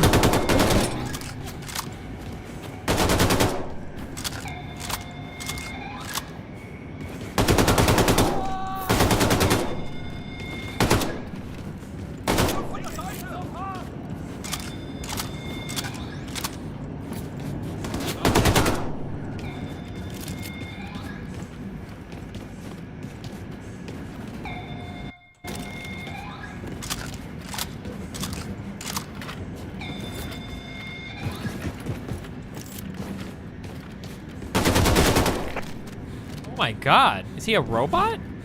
Or was that supposed to be blood?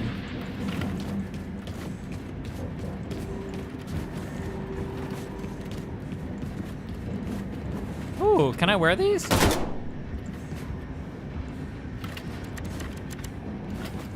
Are we at Five Nights at Freddy's? I don't think I've used a single grenade in combat in this game yet.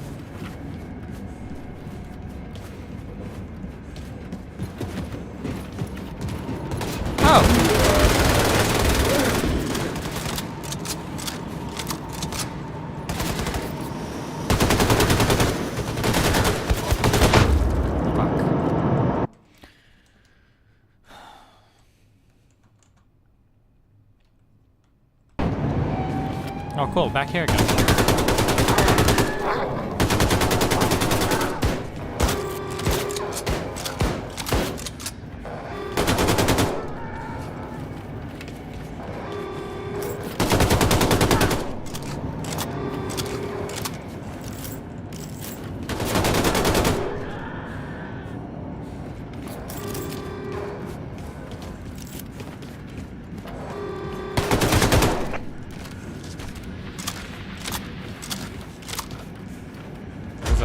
boost thing in here? Or something to examine or something, right? Or maybe it's in the other room.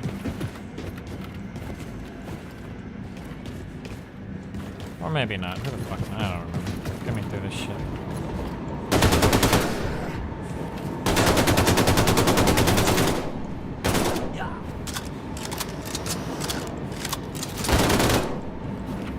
What the fuck?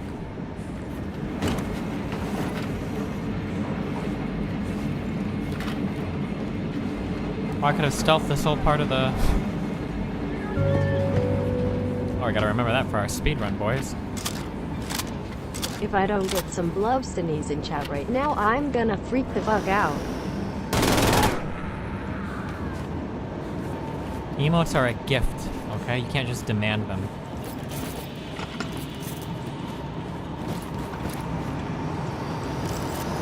No!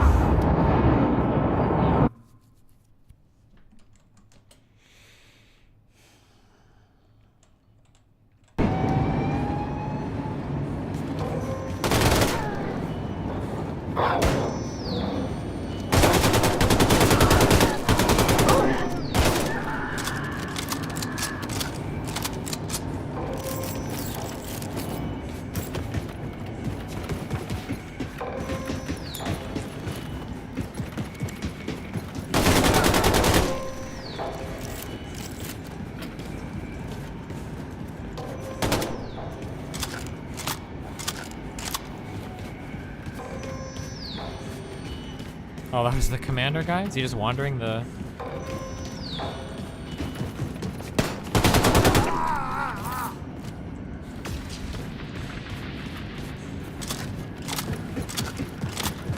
Okay. Big machine guy.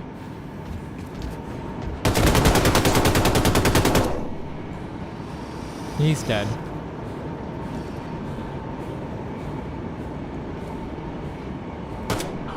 He's dead.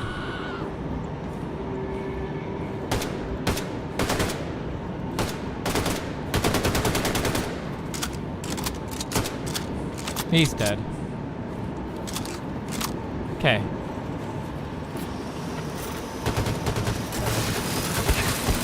What? Oh my god, what?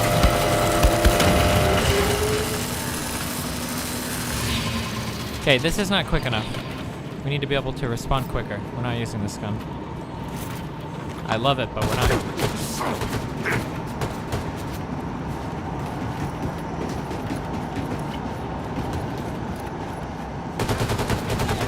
Who is...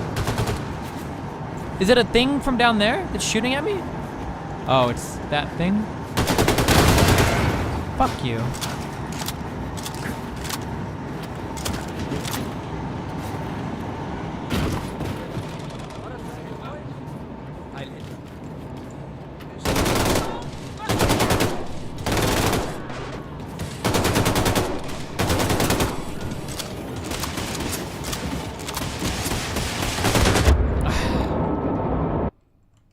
This guy for real? I think you typoed Nier to Nier? No. It's spelled exactly as God intended. Are you serious?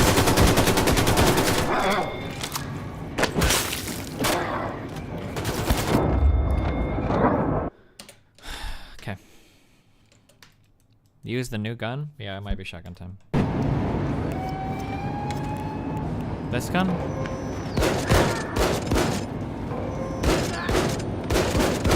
What? This...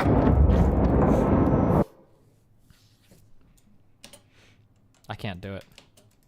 I'm not gonna be able to finish, boys. No, not this!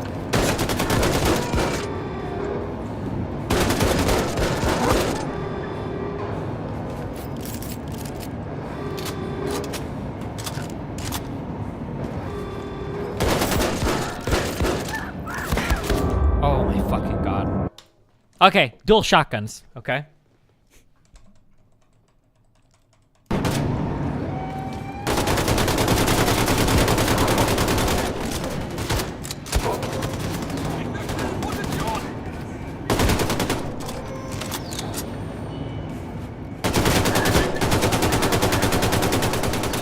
In a second.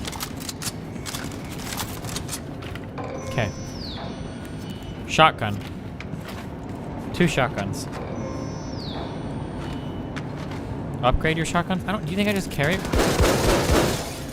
around shotgun shit?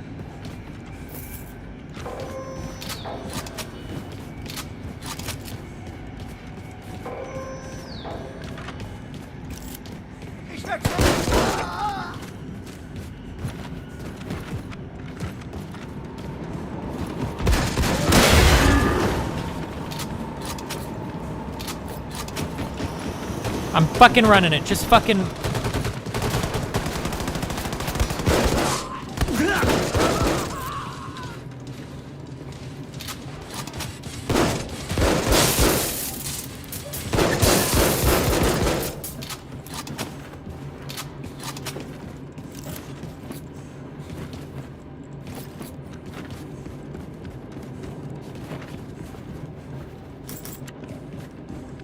No armor down here?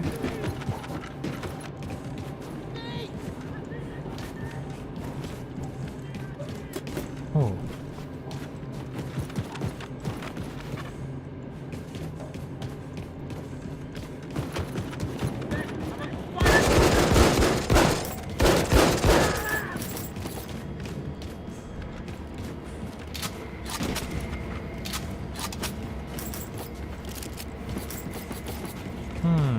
Armor. Oh, more armor. Okay.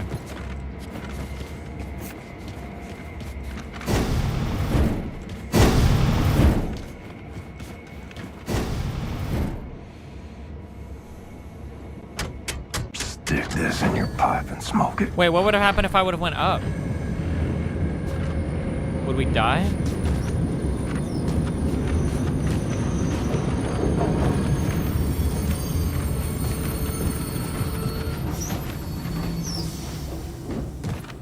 Super Max.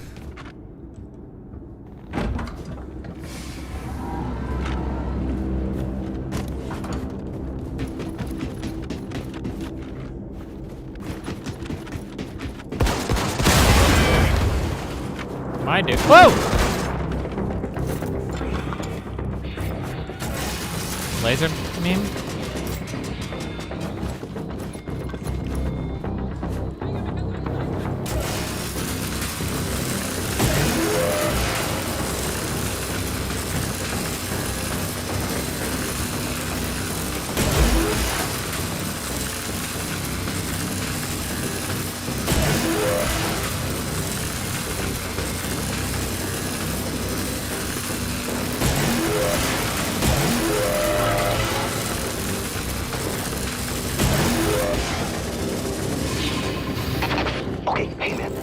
Shove that nuke right up in their filthy Nazi nerve center. The Oberkommando is situated in... Oh, there's a guy on top. Fuck!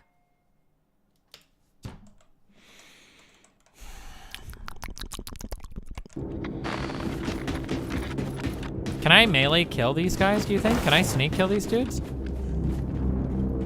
No way, right? That would be broken as fuck, right?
Is that a person? No, that was.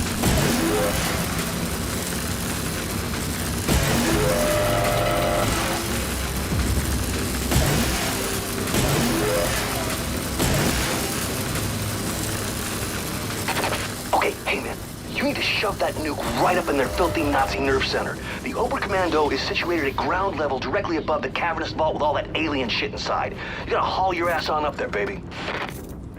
Okay, baby. Do you think there's like an upgrade pack somewhere around here that I need to pick up? Does anybody know?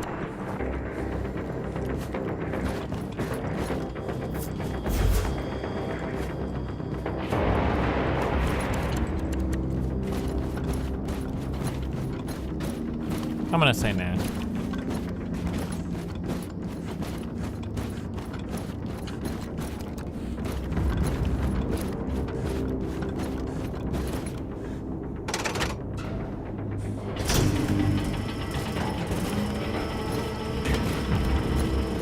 Look it up on game facts. You think I'm gonna have to kill enemies while I'm on a moving platform?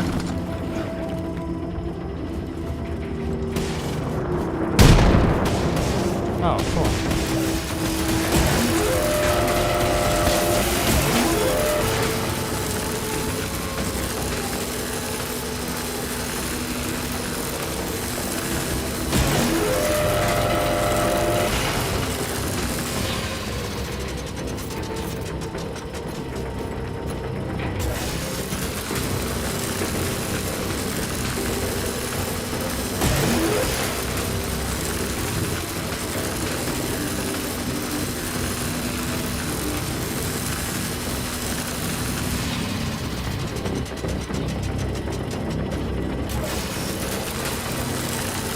Mary just retweeted the— wait, my mom? Why are you stalking my mom's retweets?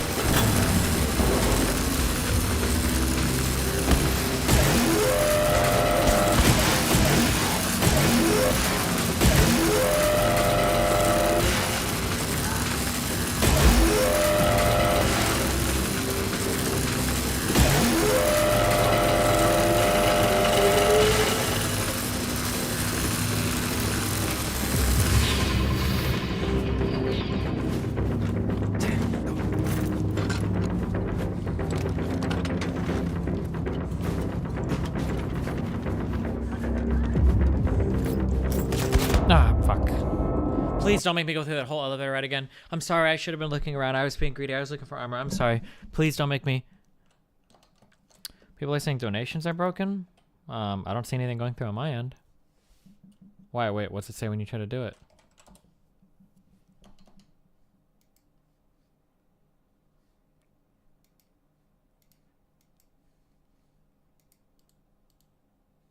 Oh god, I just tabbed out. Do you think my game is gonna be fucked?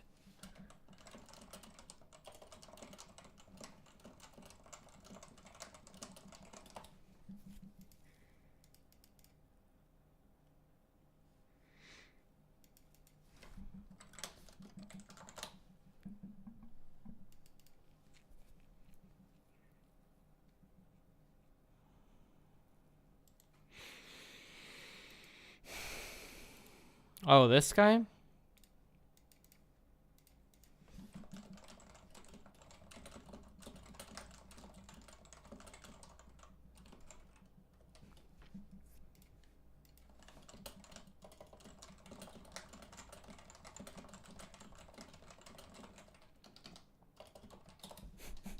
If he wants to debate, I'll do it. Sure, why not?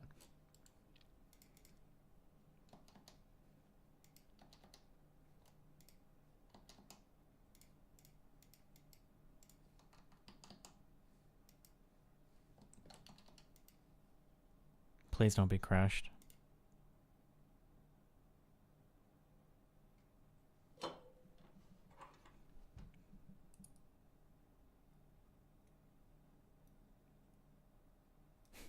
It's crashed, isn't it? I shouldn't have alt-tabbed. I'm sorry. I'm sorry, Bethesda. I don't know why I did it.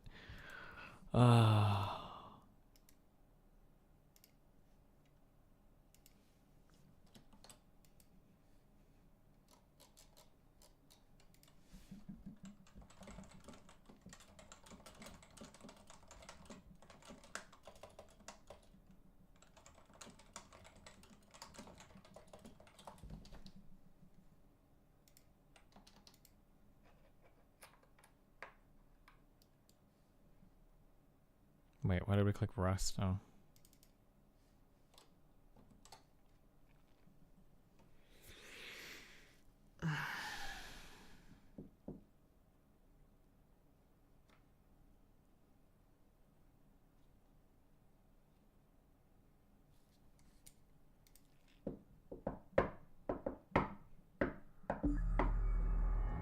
Okay. Don't tab. Don't tab. Don't tab.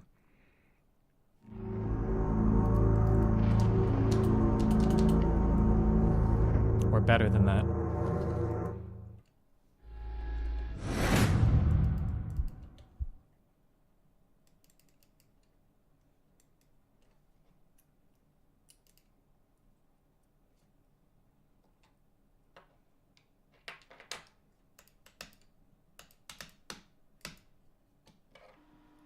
Are we halfway through the game yet, do you think?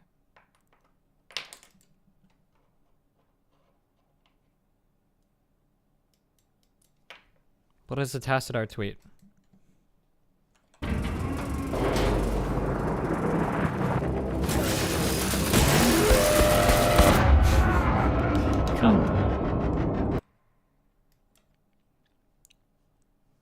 Around 90%? Wait, is genuine trolling?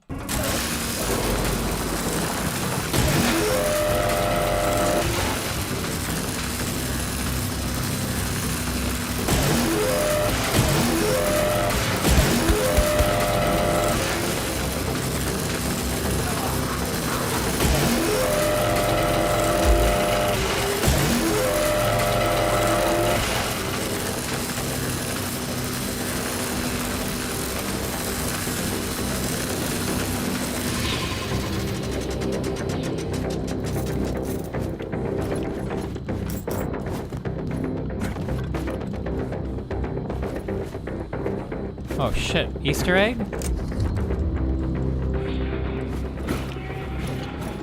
Do you think there's a badass Easter egg down here? Or is it just literally part of the game? Or is it where we're supposed to go?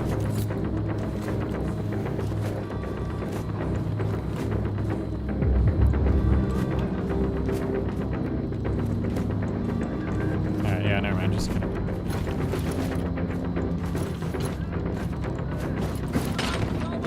Oh, and I lost my weapon.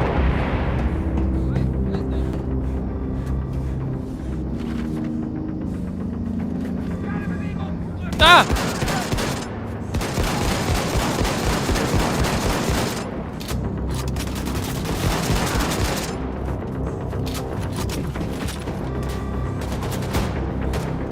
These are not the weapons I want to use here.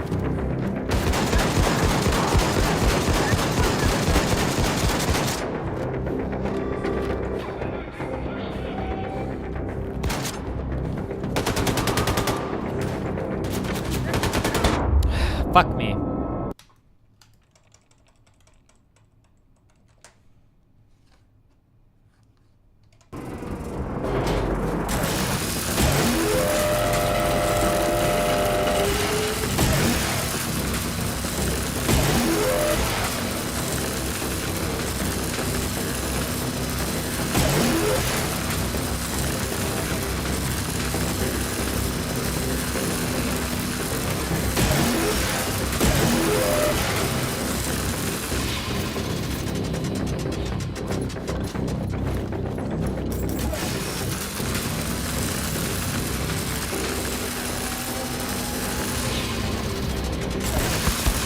Oh my fucking. Okay, this is the urn right here, okay? They come from the right. That's all we need to know.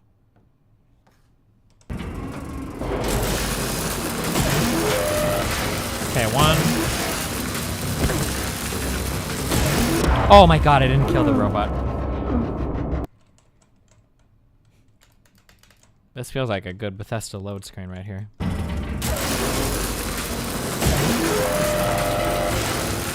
Okay, you're dead, right? Yes. You're dead. You're dead.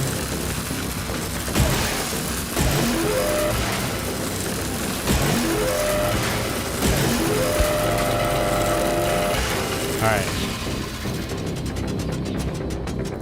Lost half our fucking life and all that shit. Okay, they come from over there. Oh! Okay, we're not using this fucking weapon. We're done. We're donezo. We're donezo with this weapon after we finish the first part. I think. No, we'll try one more time. Okay, now we're donezo, for real. Now we're really donezo. Yeah, done. Fuck this shit.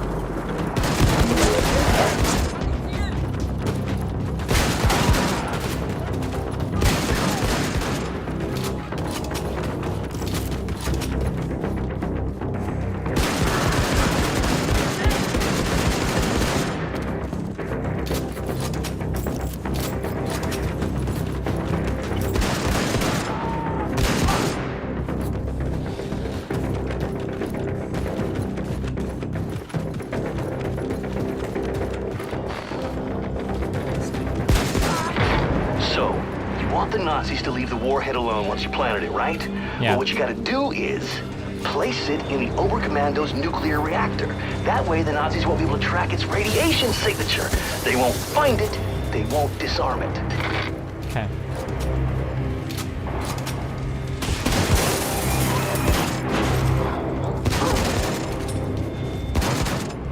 Wait, am I?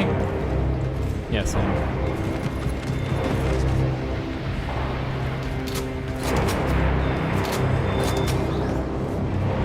Bum bum bum bum bum bum bum bum bum bum bum bum bum bum. What if it started me all the way back in the memes? What if it started me all the way back in the memes? Okay.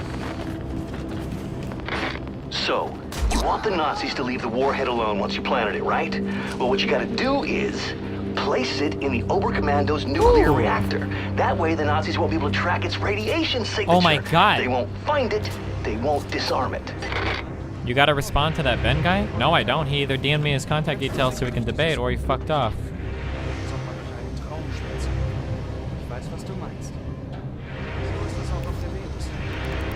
Is it stealth time?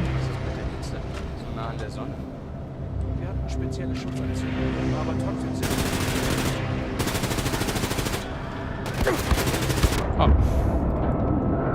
Thought it was silenced. Oh, I just tabbed. Is it crashed again?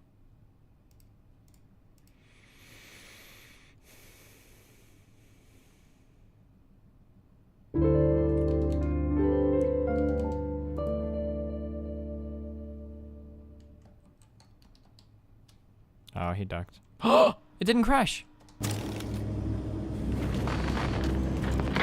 So, you want the Nazis to leave the warhead alone once you planted it, right?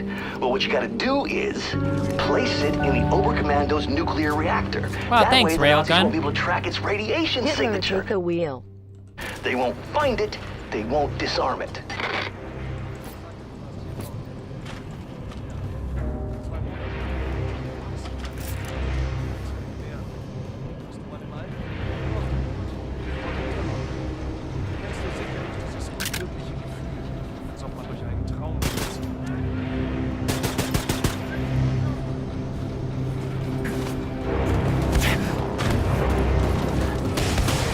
Oh, that's the thing right there.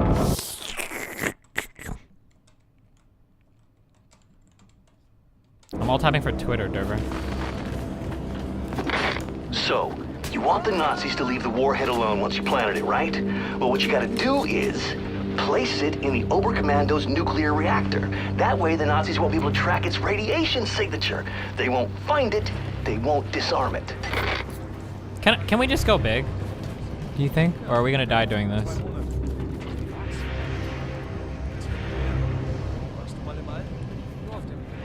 Where is the guy down here? Wait, where's the thing down here that keeps killing me?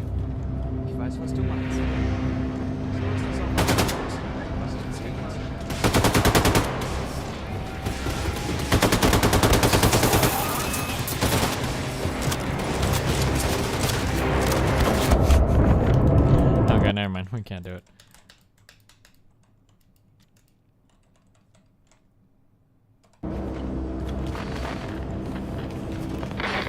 So, you want the Nazis to leave the warhead alone once you planted it, right? Please, Well, stop what you gotta do is telling me the plan. place it in the Oberkommando's nuclear reactor. That way the Nazis won't be able to track its radiation signature. They won't find it, they won't disarm it.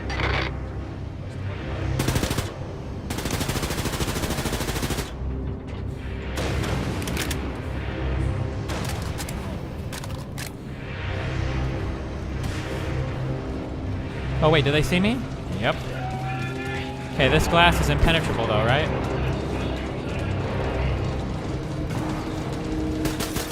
Oh, wait, is it? No, it's not.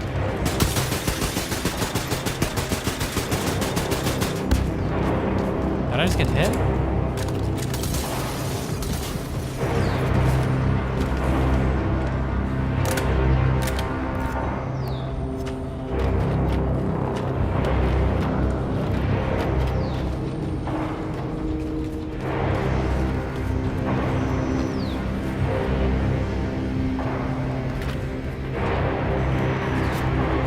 Where the fuck are they all at?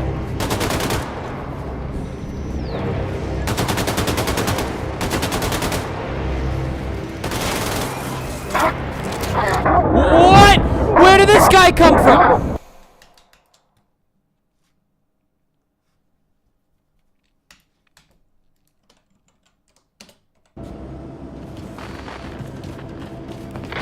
So, you want the Nazis to leave the warhead alone once you planted it, right? Well, what you gotta do is place it in the Oberkommando's nuclear reactor. That way the Nazis won't be able to track its radiation signature. They won't find it, they won't disarm it.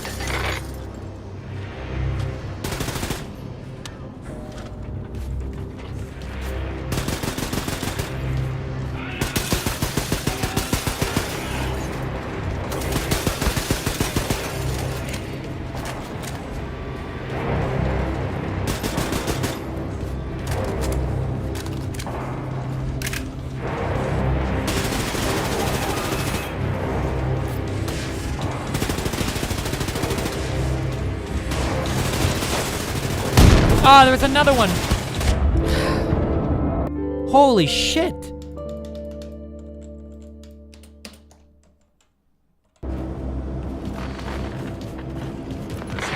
So, you want the Nazis to leave the warhead alone once you planted it, right? Well, what you gotta do is place it in the Oberkommando's nuclear reactor. That way the Nazis won't be able to track its radiation signature. They won't find it. Guys, how do you think we're gonna hide this warhead's radiation? So, do you guys have any you ideas? want the Nazis to leave the warhead alone once you planted it, right? Well, what you gotta do is place it in the Oberkommando's nuclear reactor. That way the Nazis won't be able to track its radiation signature. They won't find it, they won't disarm it.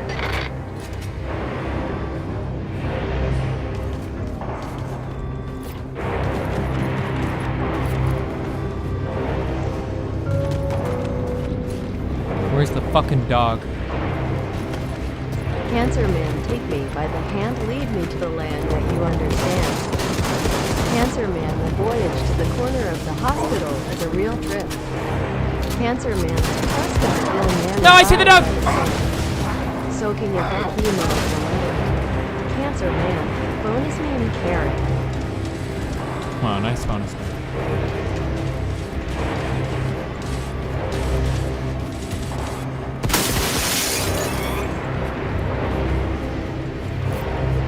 Must be the dot you should safekeep Zed was talking about. I don't have a...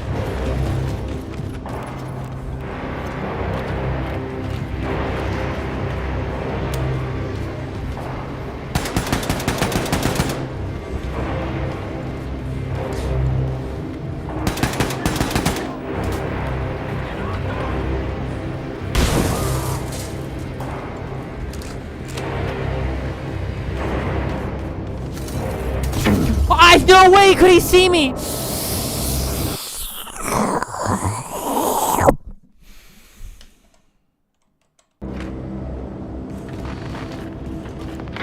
So, you want the Nazis to leave the warhead alone once you planted it, right? Well, what you gotta do is place it in the Oberkommando's nuclear reactor. That way the Nazis won't be able to track its radiation signature. They won't find it, they won't disarm it.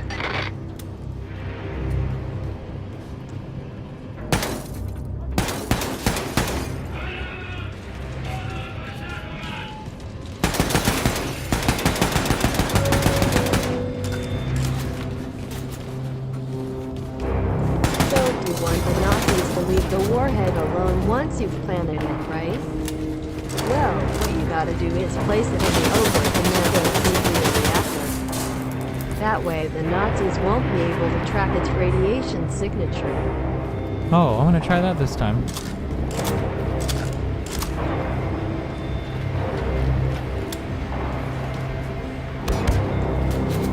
Are we fucking American Sniper Chris Kyle over here? What the fuck?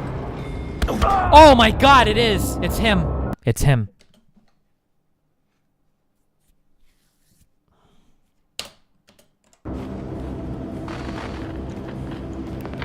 So, you want the Nazis to leave the warhead alone once you planted it, right? Well, what you gotta do is place it in the Oberkommando's nuclear reactor. That way the Nazis won't be able to track its radiation. That must be the dot you should safe keep Set was talking about.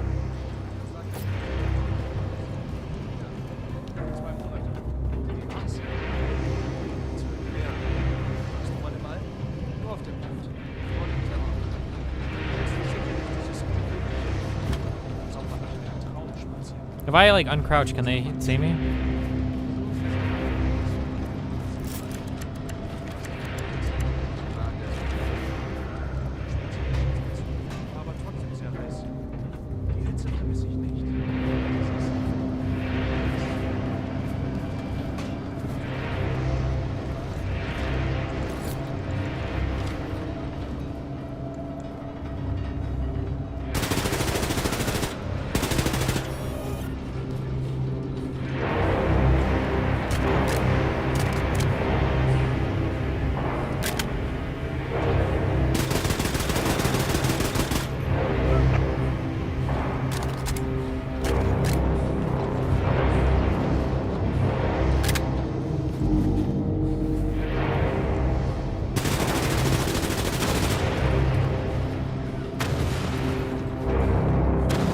Does that mean they know where I'm at?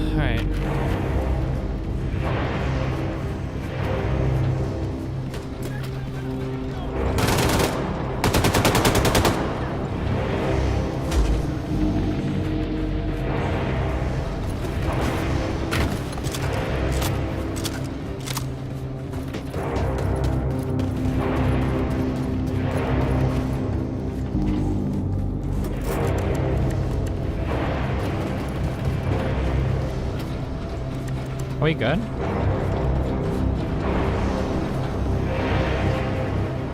Oh, we fucking did it, boys. They said we couldn't do it. And here we are.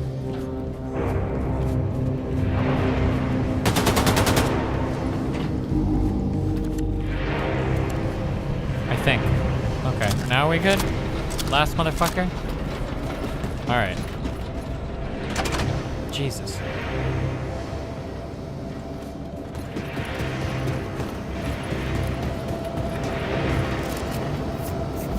Oh. I wonder what this means. Oh, how convenient. I am arming the warhead now. You may want to bug out of Roswell before this thing goes boom. Far out, brother, far out.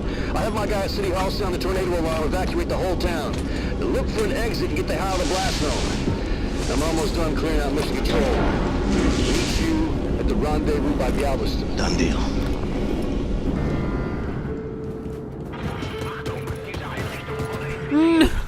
Please don't restart me. I thought I could just jump through platforms. I just wanted to run and jump. Please don't restart me. Please don't do this. Wolfenstein. Okay.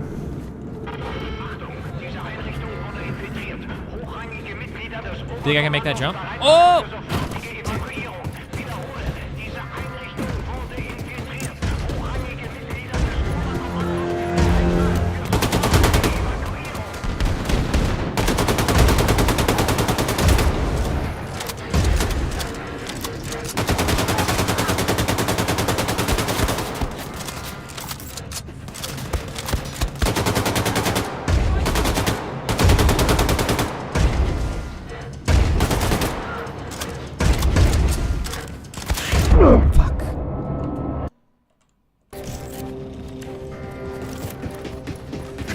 Okay.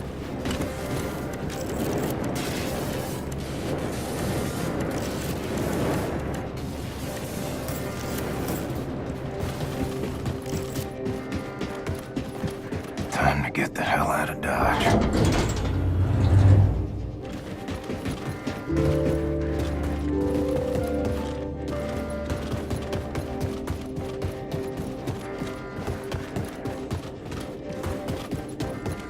Yeah. Keep running, Nazis. Well, these guys are like scientists. This feels so wrong. Where are you all going?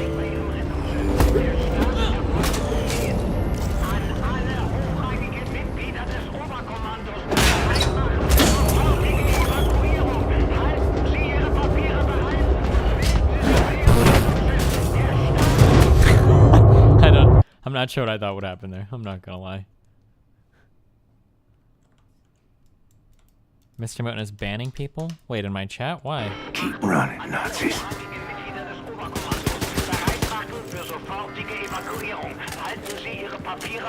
Where are you all going?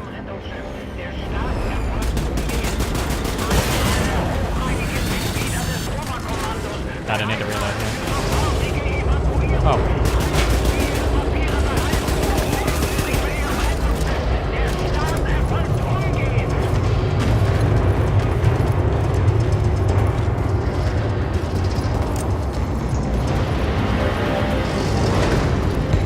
I'm not missing any upgrade kits in here, right? Am I?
Wait, is this where he used to live?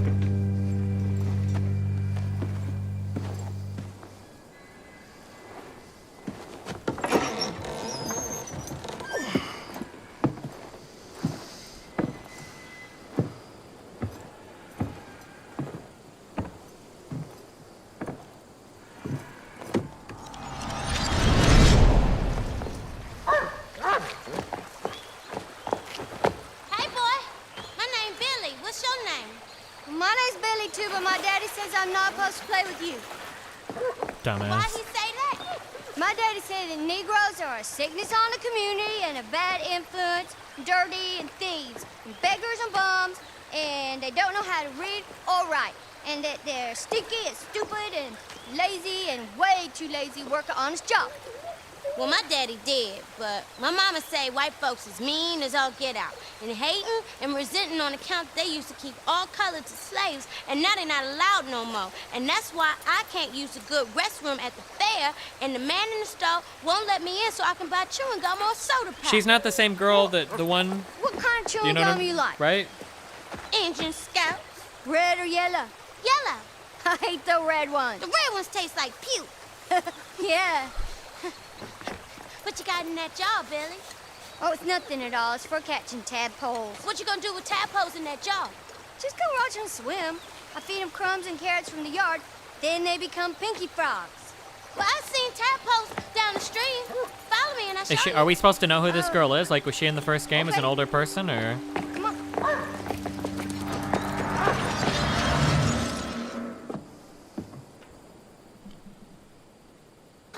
Remember you showed me the ring, Mama? For when I met someone special. I met Caroline. Well, I did. She died. Oh, fuck, I missed the dialogue because I pushed E too fast. God. Whoa! Look at this, Billy. Look, the rat fell into my bucket. Now he can't get out. Look at that. He drowned. Probably. Well, save him, Billy. He's drowning. He's just a rat. He's gross. He's eating our food and spreading germs, pooping in our cupboards. Ich lang Steiben, Die American East Komen, Hide Dick Wife UNT Hide Yebor. Rip.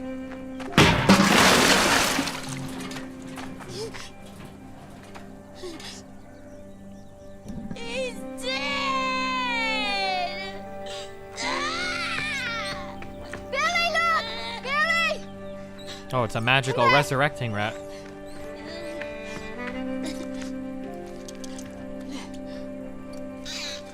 You did it, Billy. You saved his life. What, wasn't he also the one trying to kill him with a trap?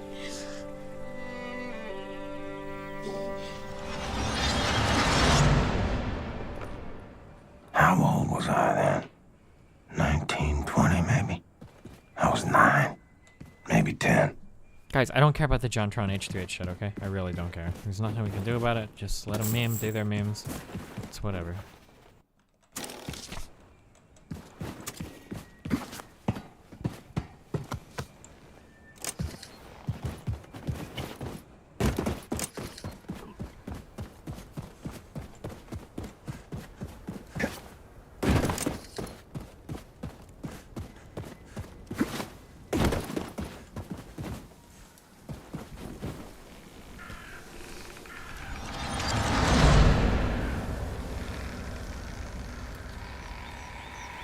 Did Tassadar just link a Manning face? Should I? If he did, I'll IP ban him for 100 hours. Did he? Yeah? Can I tell you a secret? Okay. Promise not to tell anyone. Yeah, okay. I'll whisper it.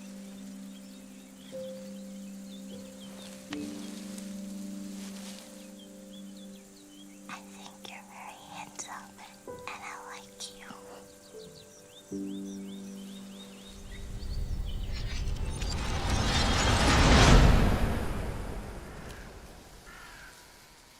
Okay, I can't tell if I might be really autistic, and I totally understand that. Did people really do this shit when they were like 9 or 10? To endure amongst the living. I thought people didn't feel these things about like other like genders, like the girls and the guys, until you're like 13 or 14. Do people really do this at like 9 or 10 years old?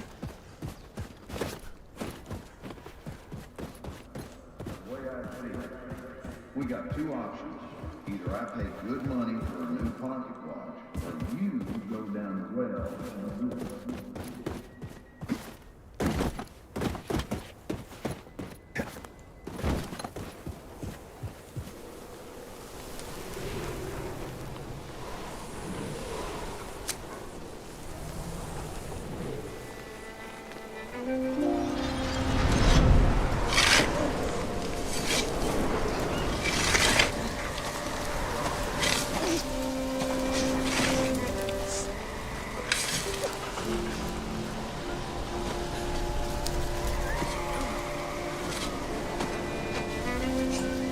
This life is a hardship, Billy.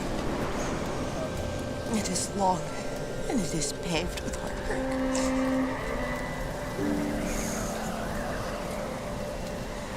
You will be old before you reach road's end. Just remember, my boy, it will end better than it began. Damn, how wrong was she?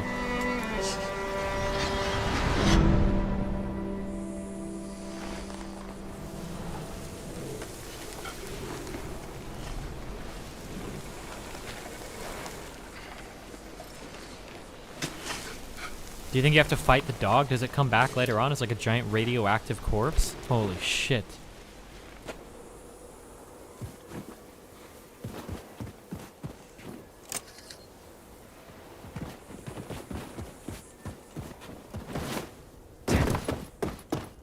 A resurrected Nazi zombie dog? Holy shit.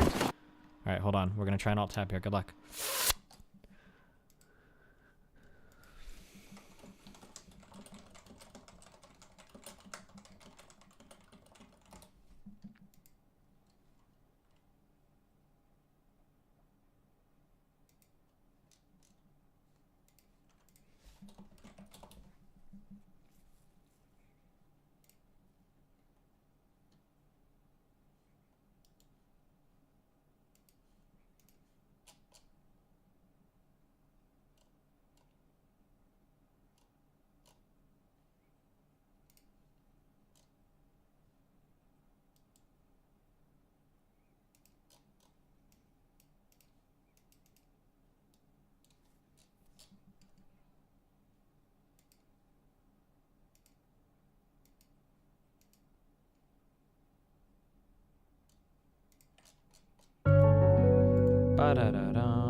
Sorry, I totally fucking pussied out on asking JonTron anything of substance for 2 hours.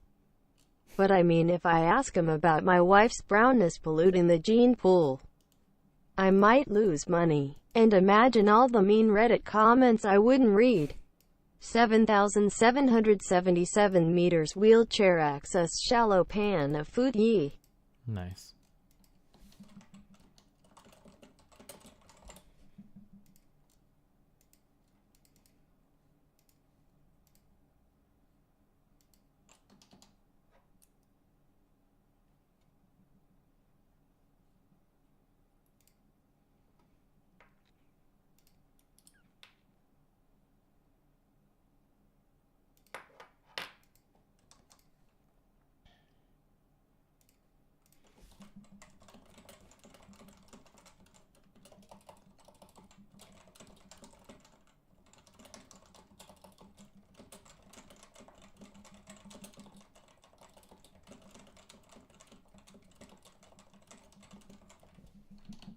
Stop making these noises on my desk.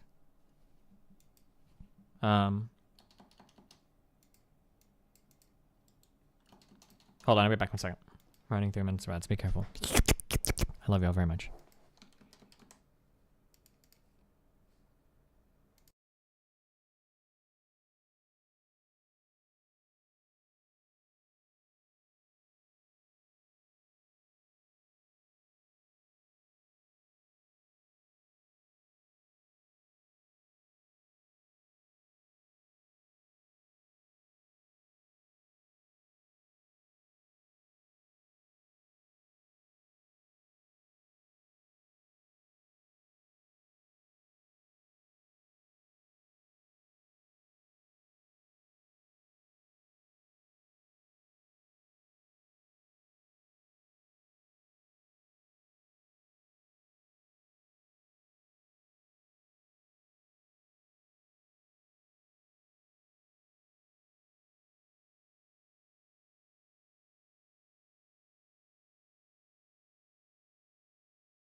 What? Why is it making these noises now?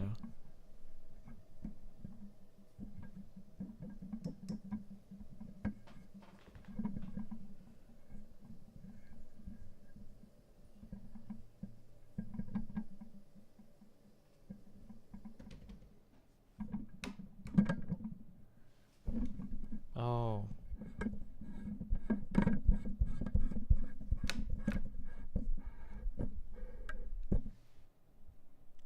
Oh, that was it. Fuck, my bad.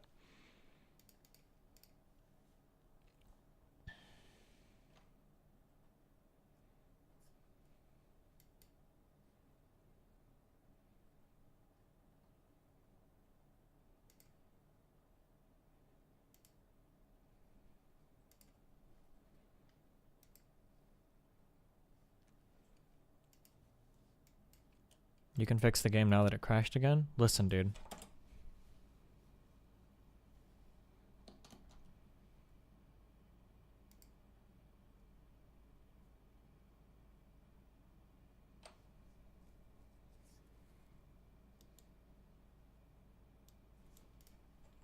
The game did not crash.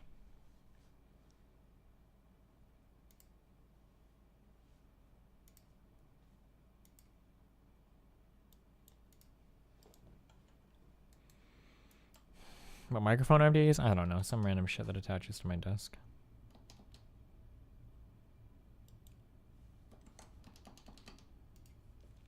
Get the fuck out of here. Okay, let me check up on my things, okay? My dudes.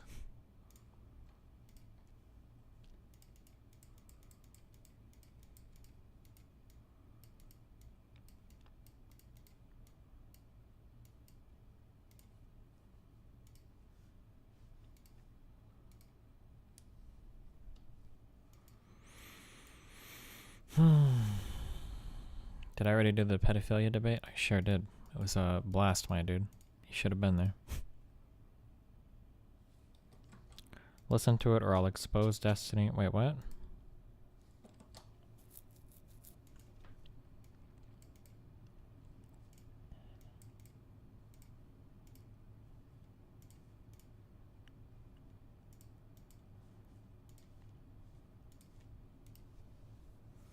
Destin, he replied? Oh, he already replied to me earlier. He said we need to set up a different time because he's not available now to debate. And now he's going to be up shit posting on Twitter for the next 2 or 3 hours.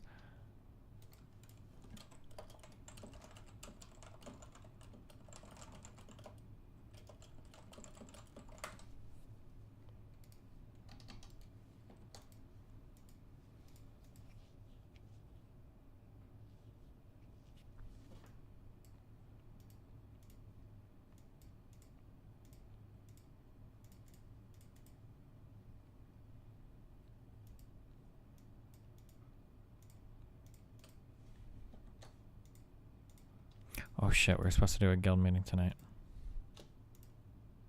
God damn it. Hold on 1 second. Uh-oh. Oh my god. Oh hey, I'm here. What's up? What's going on? You were like 4 hours late. Listen, I forgot that we were supposed to do this today. How did your meeting go? Did we We win? didn't have one. No You one cared. fucking shitters. Incognito, you're supposed to be rallying people, okay? Without me. No one He's cared. not being R4 anymore. He's autistic, and I'm tired of this shit today. Okay, what do we want? What are we doing? What have we how many people are like active in BOA? From what I got, 50, maybe 75. What's their I'm sorry, let me rephrase that. What's their might overall? Their might? Let me check. I think it was 600 mil. What the fuck? DG3 has 30 active people. DG3 still exists? Oh no, sorry, DG2 I'm has sorry. 30. Okay. Yeah. And DG2 has like 30 active people. we can't roll people out of DG1? We've kicked all the inactives? I could probably kick another 5. What do you mean? 5. Well, it's like how many days do they like are we kicking people for being offline? Like Agnem hasn't been around for 3 days. That's an easy kick. Are you serious? Yeah. Get him out. Yeah, that's an easy kick. More than 1 day, I I can't think. kick him. You have to kick him. You can kick as an R4, can't you? No, I can't kick another R4. As an R4, okay. Who said that? Who said what? Someone said wonderful. Oh, that was that Ella guy, whatever. Looks like a spy. Who let him in? Wait, so 6x6. How is XJ9 taking forts? Isn't their might like really shit? Apparently they paid off Chinese. Oh, and the Chinese are asking for more resources, but they haven't made an official request for it. Dude, fuck them. I know. I don't think we have that much more to give. I mean, I've got a fuck ton to give. How much do they want? I don't know. So in 14 days, I have a few Bill Mike guys coming that watch your stream that are interested in really fucking shit up. Watch when they just fuck us up and stuff. Yeah. Well, there's also another thought is if things go bad, are we gonna migrate off the server? I mean, we can if we want to, sure. We should fuck up the one dudes again though. The XJ9 guys, those are always fun to fuck up. They might be under protection by Chinese. Oh, well, that's kind of lame. Like at all hours of the day though? We can't do they paid the Chinese off. We can't do a midnight are we not strong enough yet to hold leaders? You don't think we can do it? Not if the Chinese come and nuke us afterwards. What's the most an embassy can hold? If you did 25 embassy? Oh, I can hold 1 mil. So that means the most you can ever defend with is 1.2 million people plus your 5 leaders? No, you can defend with whatever you have. You have whatever you have. Wait, so you can defend with more than your max army size? Yes. Yeah, whatever you have that's not inside your shelter and on a rally. So if you've got 3 million troops, you can defend with all of them? Yep. Yes. Oh, However, they did that to Gonorrhea and they took 120 mil might off of him in about 5 minutes. Oh. Oof. They burnt 120 mil worth of troops in 5 minutes. Okay, that's pretty spooky then. That's like time to quit the game amount of troops. We have people like that coming here. Yeah, sure. Help us. And all we need to do is fill their rallies. They said so. What about well, what do we need to do then? What is Burden of BOA doing? Are they off jerking off? Are they ready to come back and join the hive or what? They're kind of undecided, from what I got told. I talked to Ray Force a little bit. They're undecided. Can we just farm them? Can you chill? I think the best course of action would be to bring everyone back together and into DG 1 and 2. Yeah. Well, I think we should use BOA because they have a higher gift level and shit. But yeah. Oh, higher gift level. Oh. Yeah. Okay, I'm kicking Aghanim. He's gone. Fucking shitter. Wait, what was his might at? Maybe I shouldn't have kicked him. 3 mil. Oh no, that's an easy gone. What the fuck? How do you even have a question? How are you even asking? Are there any people that are idle for more than a day? No, I got people that are just idle for. Honestly, if they're idle for a day, it's not a big deal. Oh no, it's a big deal. Nobody in our guild. Oh wait, Kinnan has been idle for 1 day. He's at 9 mil. He's on a lot though. Then how has he been idle for a day? An 8 gutter, 1 day, on a lot. Hey, chill out. Give him a chance, man. Okay, we've got room for 2 more good contributing members right now. Then. Should take Graham back. Oh yeah, Graham's coming back after. So we gotta find someone to give DG2 members to. Graham's telling me there's a bunch of non-speaking English people in DG2. But non-speaking English people in DG2? How the fuck? Yeah, did that happen? Mr. Moon let people in and then let people have access to this Discord. Mr. Moon's a fuck. Yeah. So apparently there was a bunch of people that got access to this Discord. Okay. All right. Anything else? I don't know. What do you want to do if shit hits the fan in a week or 2 weeks? Well, I don't know. We'll figure out what we do then, right? Kill people, turtle up. I've been shooting every night. The goal is to be friendly with the Chinese for now. So I guess if they're like the big dudes. Yeah, I don't want to get fucked. Yeah. How much are we willing to pay them then? I If don't. they How ask much do us- we have to pay? So last time, Everybody. Last time they left the server. Fuck it. Okay, so like right now in stone, I have 253. Or no, I've got more than that. Like I have like probably over a 500 million stone alone. I'm probably got. Yeah, oh, I I've got have, almost like- a bill. Or no, I've almost got 1 trillion stone. Wait, 1 trillion? No, I'm sorry. no, you probably got a billion. Billion, yeah. I got half a million probably of each minus stone. Yeah, okay. So I have like 1 billion of every resource. Do they really need like more than this?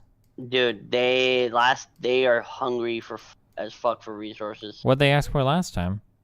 500 mil of each. It went up. 500 well, it went up mil to of each? Yeah, fuck, Yeah. that's easy, dude. We can do that shit. We'll do that shit if we need to. Well, yeah. no one wanted to give in last time. I ended up doing like 70 mil myself of each. Oh shit. Mr. Moon cucked us last time. Yeah, it was at 100 mil, and then Mr. Mooten decided to go attack them with DG2, and then the price went up 5 times. Wait, what? Okay.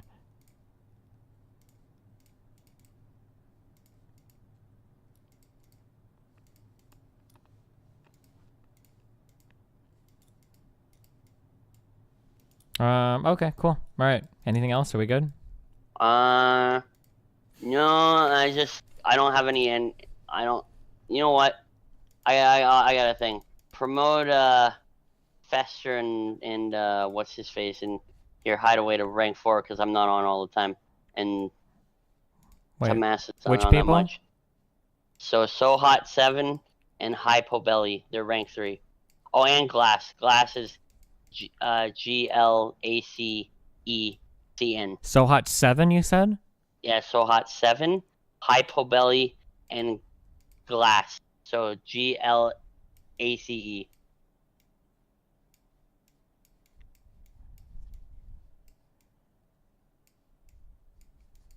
What are these guys like rank 1?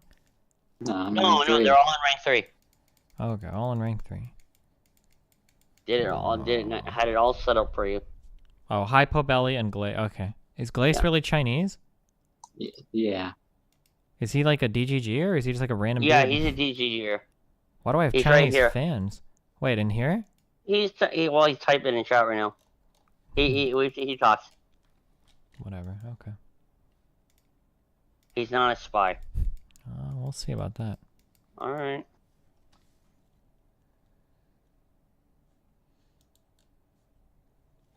Okay, are we good? Yep. Yeah. Alright, be careful, stay safe. We're Bruno, Cappuccino, Puppuccino, Happuccino, Mappuccino, my dudes. See you, buddy. Bye.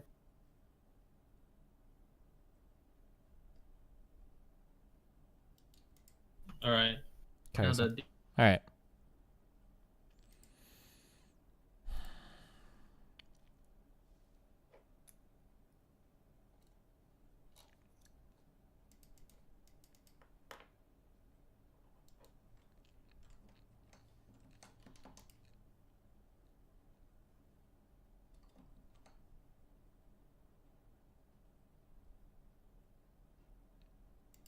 Wait, tuna cuts, who are you talking about?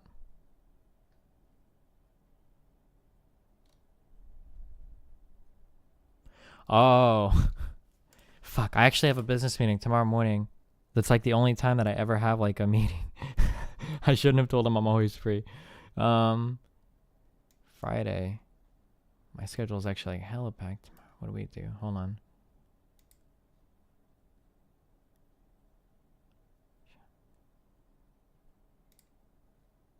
At 1 CST, so it's at 2 EST. And then I've got, oh shit.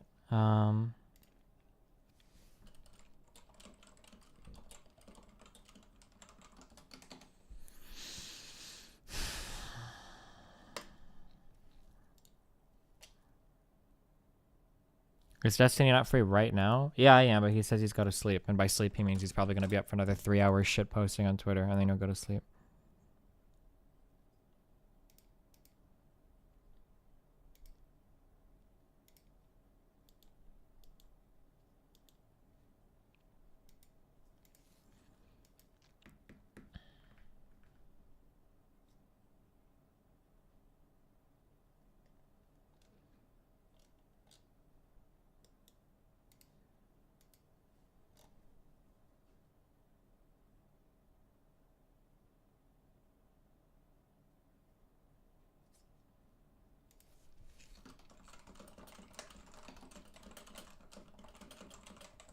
Tell me if Demotivator responds to my tweet. I'll debate him now if he wants, or argue with him now or whatever. Okay, please don't be crashed. Minimize. Open. God damn it. Wait, no. But it's right here. How can you be crashed when you're right here?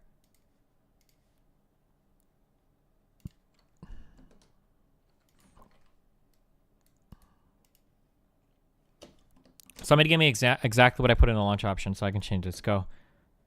Set launch options. Wait.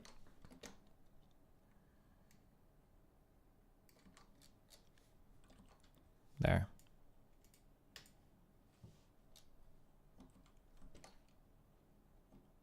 He insta-responded.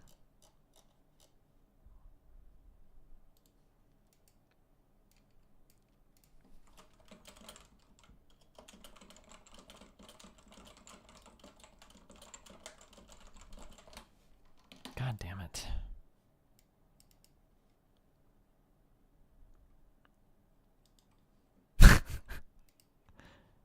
Alright, good job, Drone Zogger. You redeemed yourself a little bit. You just went up from a negative 27,000 reputation to a negative 26,850 reputation. In my eyes. You subhuman fuck.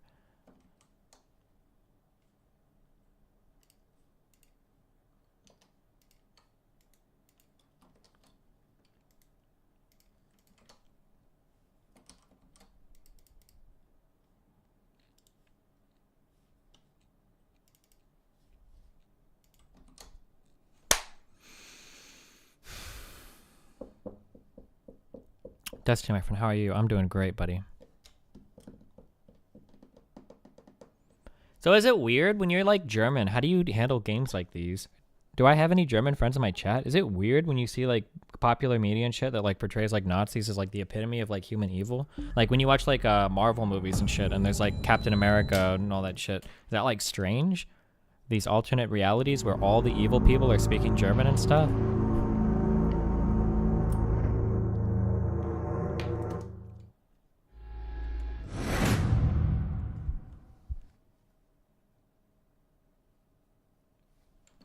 Do you just see a white Nervosa trying to defend you on Twitter in that Brittany Venti thread? Yeah, that's because I messaged her and told her that my ideas are an extension of my personal property, and if she didn't protect my ideas with all of her ability, that I would be exercising my right to use lethal force against her the next time we have a debate.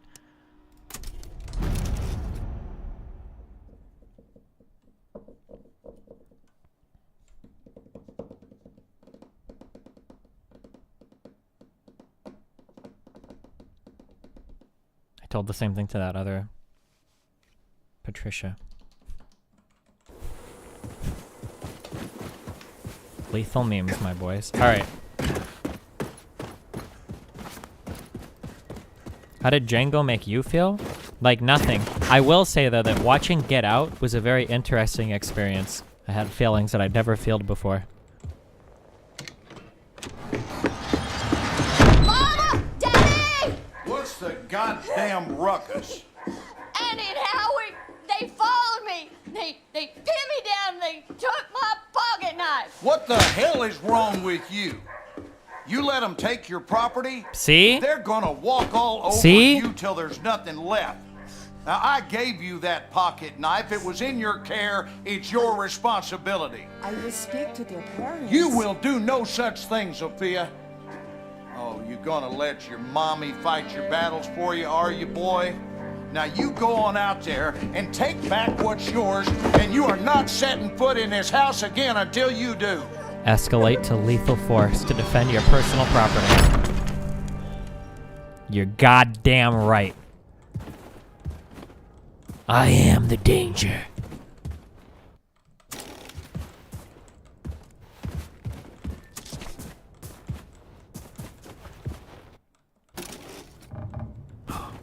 Piano.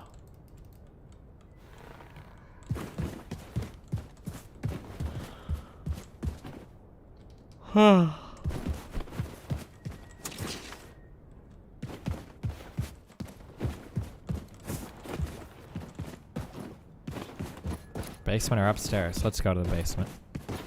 This will be a more familiar setting to most of you guys anyway.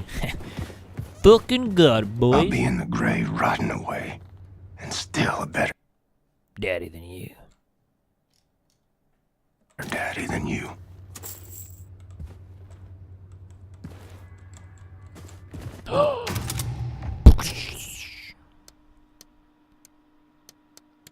Why the fuck is this shit all written in? Is this the shotgun?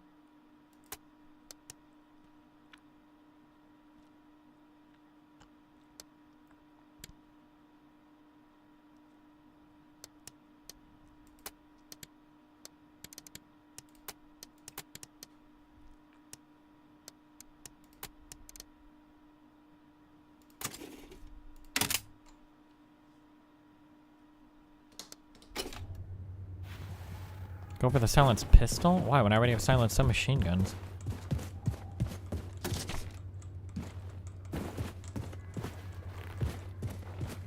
Did that guy say that he wanted to... Okay, I can tab out and be fine, right?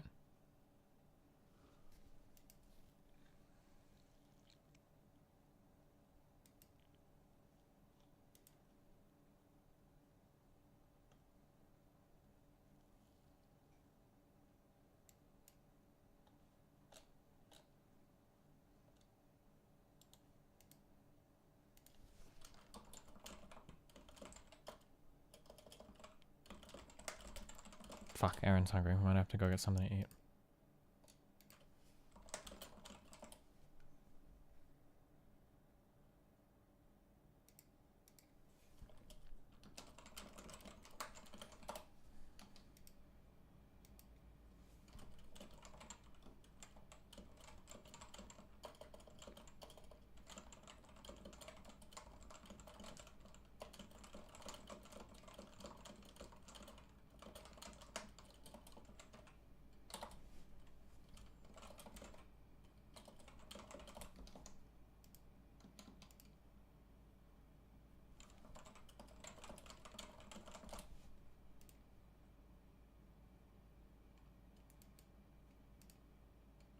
Oh, fuck. Wait, this guy does want to debate.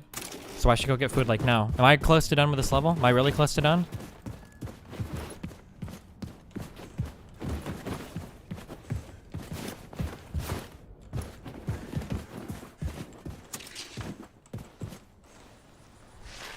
No? Yes? No, it just started?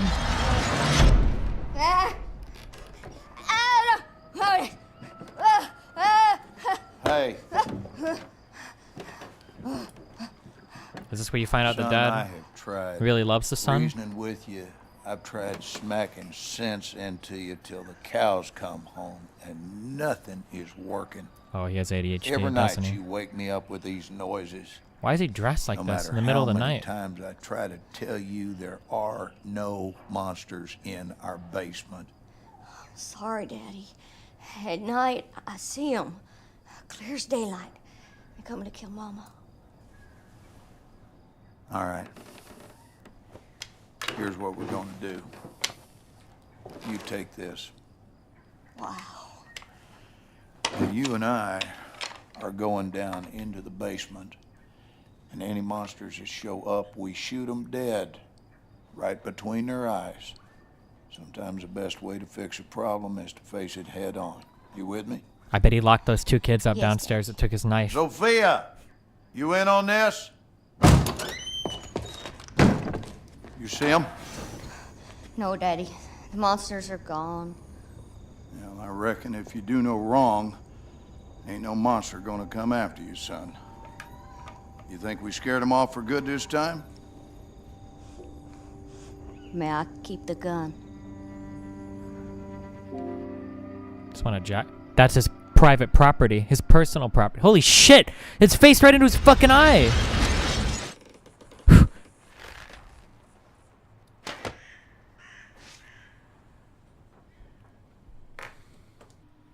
Okay.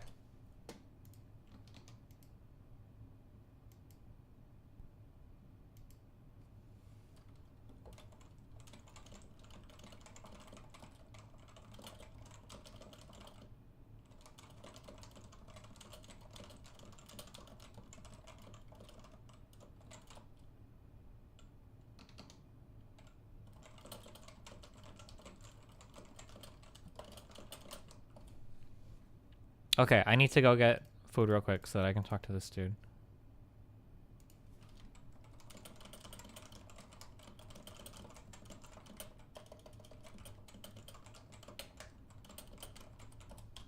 Okay, I'll be right back. Give me like 15 minutes, okay? Be careful.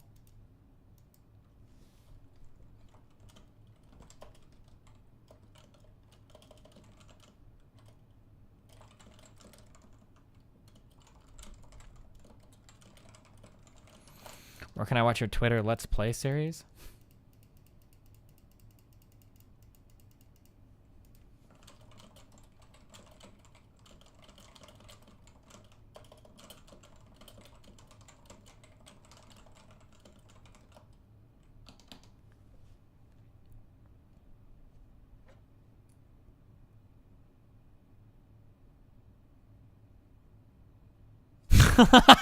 Jesus, that Tapper fucking tweet. Watch this immediately. God damn it. I need to go get food real quick. You know what concerns me about the American press is this endless attempt to label the guy as some kind of kook, not fit to be president. Now, I have never said, and I don't think anybody here has ever said, that the president is a kook or that he's unfit to be president. But you know who has? Take a look. Oh, no. I think he's a kook. I think he's crazy. I think he's unfit for office. No, wait, what? Is this real? Label the guy as some kind of kook, not fit to be president. Now, I have never... What? Attempt to label the guy as some kind of kook, not fit to be president. Now, look. I think he's a kook. I think he's crazy. I think he's unfit for office. What a Projection is a real thing. What a difference a year makes. Ah, shit. This one is more memey? You can't be more memey than that. No way. This is not going to be more memey. You know what concerns me about the American press is this endless well, this is like the same thing. Attempt to label the guy as some kind of kook, not fit to be president. Senator Lindsey Graham can't stand people calling Donald Trump a kook who is not fit to be president. But that phrase sure does sound familiar. I'm not going to try to get into the mind of Donald Trump because I don't think there's a whole lot of space there. I think he's a kook. Okay, now he said he was a kook, but that's a short clip. I think we need more context. He didn't actually say he's unfit for office, did he? I think he's a kook. I think he's crazy. I think he's unfit for office. Okay, all right. So he said he's a kook, he's unfit for office. That was one time. It would only reach the height of hypocrisy if Lindsey Graham engaged in an endless attempt to label Trump as someone who is not fit to be president. I don't think he has the temperament or judgment to be commander-in-chief. I don't think he has the temperament or judgment to be commander-in-chief. He's not fit to be president of the United States. He's a race-baiting, xenophobic, religious bigot. Opportunistic, race-baiting, religious bigotry, Holy xenophobia. shit. He doesn't have the temperament or judgment to control himself. He's a jackass, and he shouldn't be commander-in-chief. We think that he's unfit for office, that he would be a terrible commander-in-chief. He doesn't have the temperament or judgment. At the end of the day, I think his temperament and judgment is not sound. And you know how you make America great again? Tell Donald Trump to go to hell. Okay. Maybe that one was better. All right. Jesus Christ. Partisan hackery does some strange things to the mind. Oof. God damn. Whew. All right. I'll be right back.